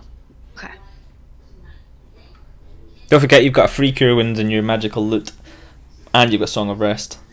For sure. Emergencies. Yeah. Emergencies, exactly. Yeah, I don't have anything that can catch this guy if we could see him. Well, I mean, considering he's falling at, what, 60 feet a second or something, like whatever the terminal velocity is, he's probably well out of range. Yeah. Now I can't remember how I removed this marker. Now there's now that the chaos has subsided, looking around you, there's a couple of dead crew members lying on the ground. There's one up in the other crow's nest you can see, like, slumped over, and the captain and the first officer, like, wrestling with ropes in the wheels as the boat continues to be buffeted by wind in the storm that is picking up. We heal. Does it look like we can heal any of these people, or are they just dead? The crew members, no, they're dead. Oh. The siege will come across to the first crow's nest, and why is it doing that? And like, What did you try and do there, Snow? 1 second. I was gonna see if I could find the dice in their pockets. You can't. Siege. Gonna head up to the crow's nest and then bring that guy down. Okay. Whilst rifling through his pockets for any spare change. He has a couple of knickknacks and things like that, but doesn't carry his change around while he's climbing up crow's nests.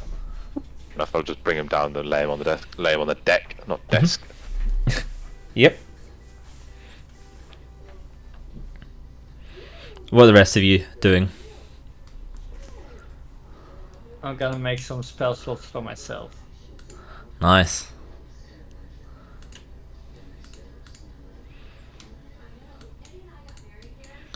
How do I get rid of this moonbeam? Is it this one? Yeah. There we go. Bye, moonbeam. I'm assuming you get rid of the moonbeam, Herdana. Oh, actually, it disappeared when you went down, right? I summoned it after I went down. Okay. Yeah, I dismissed it right away so I don't burn away the entire shit.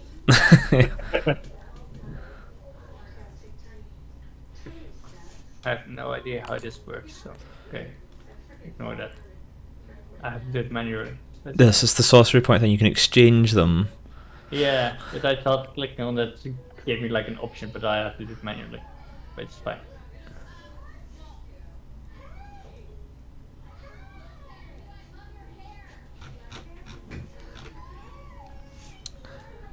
So, what else are you wanting to do while the ship is still barreling through the mist? The captain, do you need any help? He's like he gestures at ropes, like, secure that rope. And you see a rope like flapping around, like, and it's like rope run. It's not like secured. The winch is not closed off and stuff like that. Snow helps. Yeah, using my experience of ships, even though they are water-based, not sky-based. I'll head over and tie it off. Yep, yeah, easily done. As this is happening, you see a figure walk up onto the deck. It's a robed figure, white robes, pleasant-looking man. It is Jericho Lament, and he walks up to the front of the boat and stands there. And then you see him just sort of standing there for a moment. He doesn't seem to move, and then you all feel like power. Even those of you who are not like magically in-tuned, it's like standing next to an incredibly massive waterfall, and you can just feel the power coming through the earth. It's that kind of feeling of just immense power, and you feel this woof, and then all the fog just kind of seems to be like pushed back in all directions, and seems to dissipate into the night sky.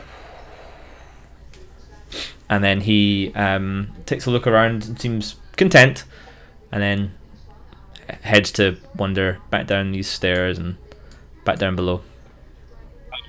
10 minutes ago. He doesn't acknowledge you as he walks by. He just seems quite I wasn't expecting it. pleasant. And you're the other side of the boat. And the winds seem to die down as well as this happens.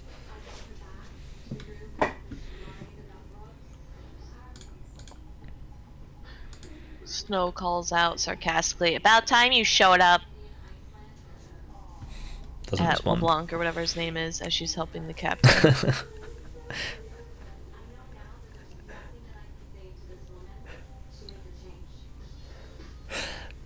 Anything else from anyone while you're like the boat's coming back under control quite easily? It's not like listing or anything. Like the ropes are tied off. The captain's like walking away from the wheel and things. Like as the skies seem clearer. Are you just going to head over and investigate the new, what appears to be a flying Triglavian? So give me an investigation. So Not bad.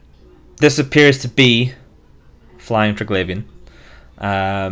It shares a lot of features similar to some of the creatures that you've seen before in the Darkwood and in the mines and in other scenarios where you've encountered these beasts of the abyss. And again, it's all these stories of legend and so on talk about demons of the Darkwood, but they usually are like solo beasts and things like that. They're just mindless, but these ones seem to be working together, which you've seen that before, but it still doesn't gel fully. Like, why would they do that?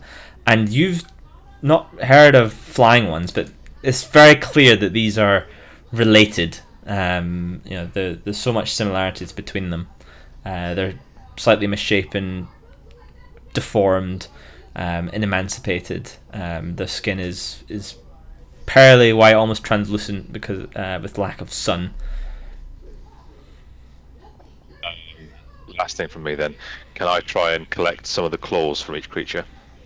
Yeah, so would be animal handling to see if you can like get them off without damaging them. Cutting them off.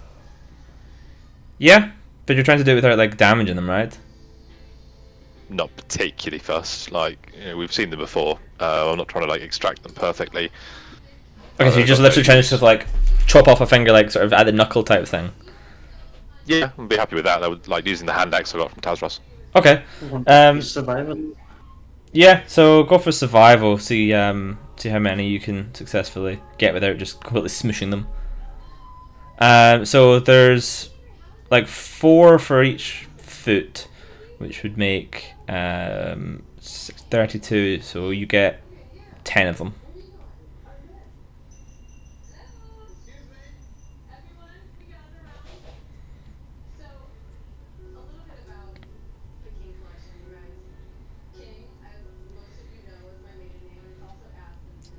Anything else from you? So Tristan, you still have like a crossbow bolt sticking out of your shoulder. It's like being extracted from you, but it's still stuck in your armor. Like they sort of moved your armor, snapped off the bolt and took it out, but the part of the bolt still stuck in your armor, sticking out.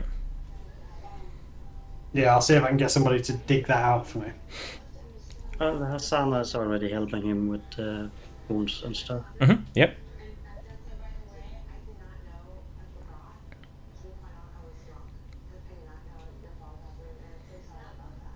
Okay, so what would you like to do now? Snow, what are you eating? It looks like bits of dough. String cheese. Oh, cheese strings. Yeah. Nice. It's like uncooked dough, strips of dough. No, I'm not that hungry. What would anyone like to do? Short rest. Yeah, sink down into a corner, like stroking Lyra's feathers and being like, "Fuck, that hurt." Absolutely short rest. Yeah. Yeah, so you can all start short resting. This is when you would probably want to do your Song of Rest, Snow. Yes.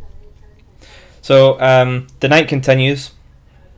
The night is clear, the stars are visible again, and an hour passes. You can successfully short rest. God, I can't stop yawning. Nice roll, Sir Tristan. And everyone gets to add 5, of course, from Snow's Song of Rest. Not needed. Yeah, Kix just kind of hung around, cast a few spells, became resistant to some damage, and then didn't get attacked. Yeah. Normal day. Normal day.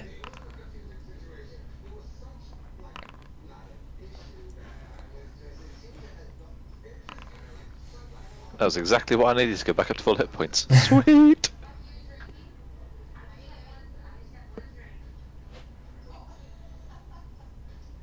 Oof. Hey.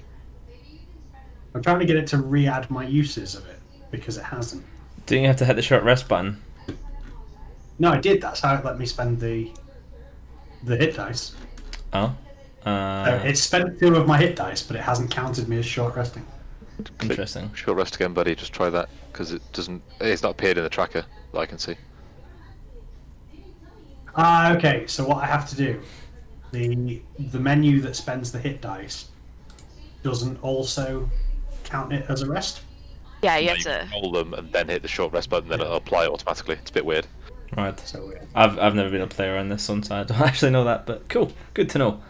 Yeah, so it's late night now, early morning, early hours of the morning. It's been about an hour and a half since this encounter on the deck. The captain is behind the wheel. He looks weary. There's the corpses of some of the men have been lined up, and tarps have been put over them on the center of the deck. And he's like, "We're about 10-12 hours from Amara now. I suggest maybe take watches. We're short of men, but you'll need to get rest as well."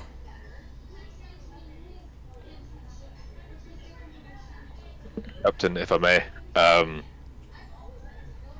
my familiar can keep watch for us and allow more people to take rests. Now short-handed, she doesn't need sleep. Alright, we'll take any help we can on that. I just need 4 hours of sleep, and I can stay up for the rest. I'm wide awake. I can do it as well. I need 18 hours of sleep. That's normal for my kind. It's no.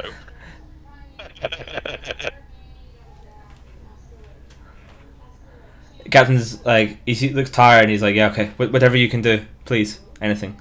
I don't know, don't know what that was, but we have a mission to accomplish, and we need to get to Amar. I'll use Lyra to like assist in every watch, and just like try and keep an eye out because I do not want to get nearly bitten in half again and die again for the second session. It crit on you, to be fair. It was just rather unfortunate. Yeah, I know, but I've got down to 4 hit points, dude. Yeah. That's not good. I was down twice this session. Yeah, I know, but like, yeah, that you're used to that. I was like little like goofy rogue that just goes nope. If only someone had given you a cloak that allowed you to move unprompted. Anyway, that's just nonsense. Who would say such a thing? So anyway, I was trying to be nice. Yeah, so if you're doing that, organising into watches and stuff like that, and with Hosanna taking 4 hours, and with the bird moving around, and everyone kind of all pitching in, you can all do a long rest, and nothing interrupts you during that time. As you're finishing it, it's mid to late morning, because of the late time you actually got to sleep, or started your long rest, I should say, not long after everyone's sort of up and about, the captain calls to you, like, look, points over the forepeak, and says, there she is, Amar.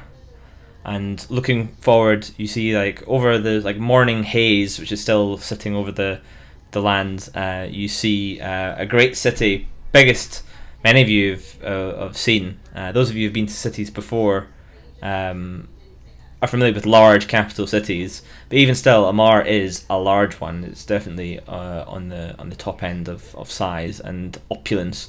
You see, like, citadels rising up out of the smaller buildings around them in multiple parts of the city. It seems to stretch, just almost like filling this little valley that it's in, kind of almost up the sides and along this valley. There's a huge multi-level, like almost built on a big rock, with like buildings clinging onto the side of it, a huge citadel stretching up into the sky, and yeah, that's Amar. Lots of the buildings are glistening with golden shine and shimmer from art, like decorations and stuff all around them. And as you get closer, you see signs of outskirts, farms, shanty towns kind of built up around the edge, and signs of, like, maybe poorer districts where everything is crammed together and buildings lean into each other, and you see clearly, like, wealthy districts with lots of large estates with grounds all fenced off from each other, and streets wide and clean, and the boat comes in over this and then heads towards a very similar kind of dock area, like in Hama, where you just left, and there's various people down below, or like you can see them like climbing towers with ropes and things, and starting to get ready and moving around. Something happened. Something binged in my ear, and I don't know what it was.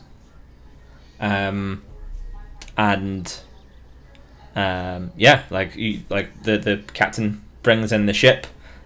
He's calling down to a watchman who's standing at the stairs, calling down, repeating his orders down below, and Hosanna, he's calling orders to the stone pilot, which is being relayed by human relay chain vocally down below, to bring the ship further down until people below with like grappling hooks on ropes, you can see them like on these towers, like holding on and swinging these ropes over. Some of the remaining crew on the boat are like fastening onto winches and then cranking the winches to like pull the boat down securely into its berth.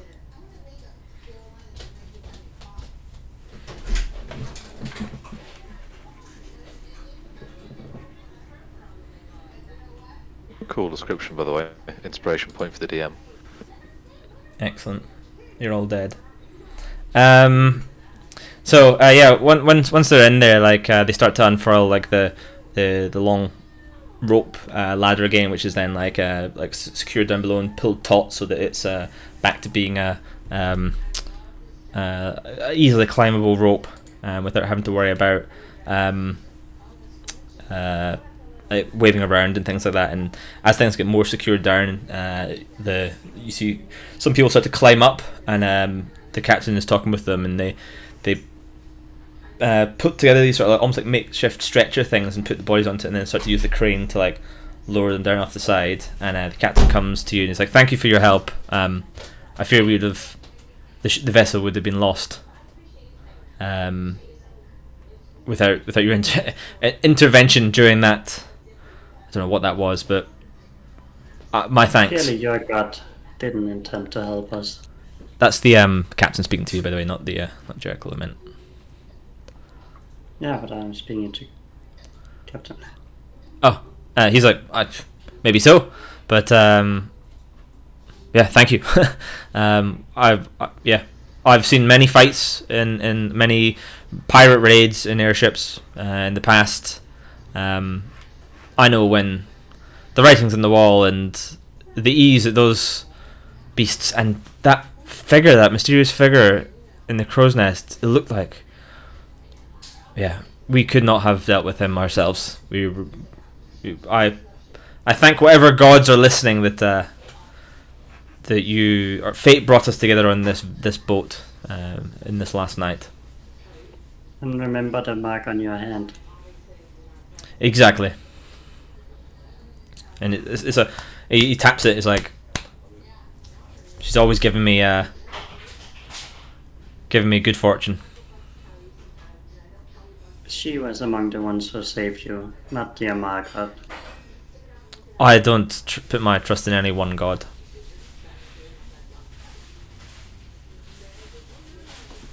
Of course not, there are 17. Aggressively rolls eyes. Yeah, so Jericho Lament will come out at some point and just start climbing down and like walk off into the city, and the rest of you can, in your own free time, make your way down from this from the Providence to ground level. So is it by ladder again? Say again, sorry? Is it by ladder again? Yes, it's by ladder again. These are military boats. I transform into a cat and then I nudge Sir Tristan. What, off the edge of the ship? No, just poke him to pick me up. I'll kind of lift her onto my shoulders and I'll start climbing down. Where of a drop is it? Like 60 feet. Bit far, even for you. You I was really considering it, so yeah. Do it, I dare. I mean, you do have that instrument. It does have fly.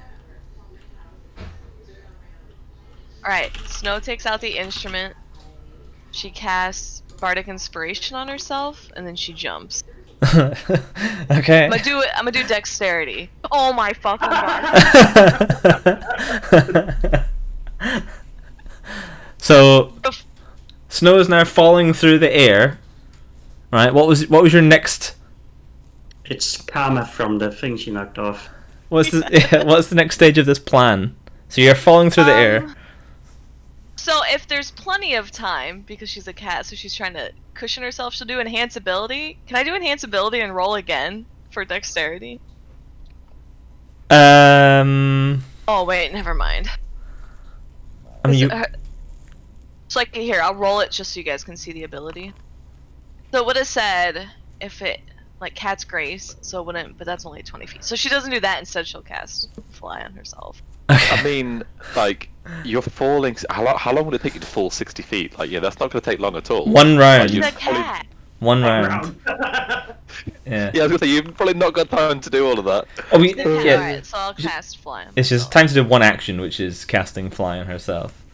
So, when she does that, she tries to make it look like she didn't cast Fly on herself and she just landed on her feet. So that's a performance with disadvantage because you failed your dexterity so bad that you were flailing around like a cat that's just fallen off the side of a skyship. Got 2 ones, I hate my life. So the rest of you see Snow try and gracefully hop up onto the side of the boat, opening her mouth, and you hear her breathe in to start her song, like, and then like her back paw as she lands on the side of the boat, and she goes, and you hear a little squeak as she goes off the edge of the boat. You look over and you see her like slow and like tumble, and then she like goes like this to like almost like do like jazz hands, but is like still rotating and just kind of goes boom, face down into the ground. And you hear the twang of the strings of your Saturn. Ping. Just look over the edge. And You're she's- out down there still. You don't take any falling damage, but you hear a few people laugh. Only my pride is hurt. Thanks, Siege. I'll Take, follow it down by the rope. Take 2d6 pride damage. I'll once I've got to the ground, I will gently place the cat on the floor. On top of the prone, face down. Yeah, on top of the other cat. Yeah. It's a cat pile. I'm going to strike a pose. Yes. Just like put a leg in the air, just start licking it all the way along. Just like, yeah, this is normal. Cool. So you're on the ground, successfully having, well, 4 or 5 people successfully having disembarked the boat. One person disembarked, but I wouldn't call it a success. And I would say this is as good a time and place to end than any, having successfully landed in Amar. Yeah, we're here, we're in Amar. Was a hell of a flight. We made it. Some people made it with no outside help. Harzana with getting 20 on her her death save and just coming back up. Like, death does not bother me. I think it was just Harzana saw death as an inconvenience and decided to ignore it. I think that's what happened. It's like Not today. It's the power of Amurati. Rebirth. It was just Hazana looked sternly at Death, and Death backed down. Yeah, death is like, oh, maybe not. Yeah, so I've been Ithaca Hawk, as I am every week and every day, and unfortunately continue to be so. I'm joined by. I heard you about that. Yeah, I'm joined by Discreeder as Sir Tristan Stoneheart, Mizir as Harzana, the Deathless. With Dwagon Omer as Kix. We have Rathon Domitras, aka Beaten Core, aka Geeky Decorum, aka Siege, the Deathful, and of course Rain Chocolate as the cat that cannot jump off a boat. This has been Adventures in New Eden, and we'll be back in a couple of weeks. 2, maybe 3. I think I might be busy 2 weeks from today, so it might be 3 again. But we'll be back at some point for session 10, so double figures. So thank you very much for watching, and see you next time. Bye bye.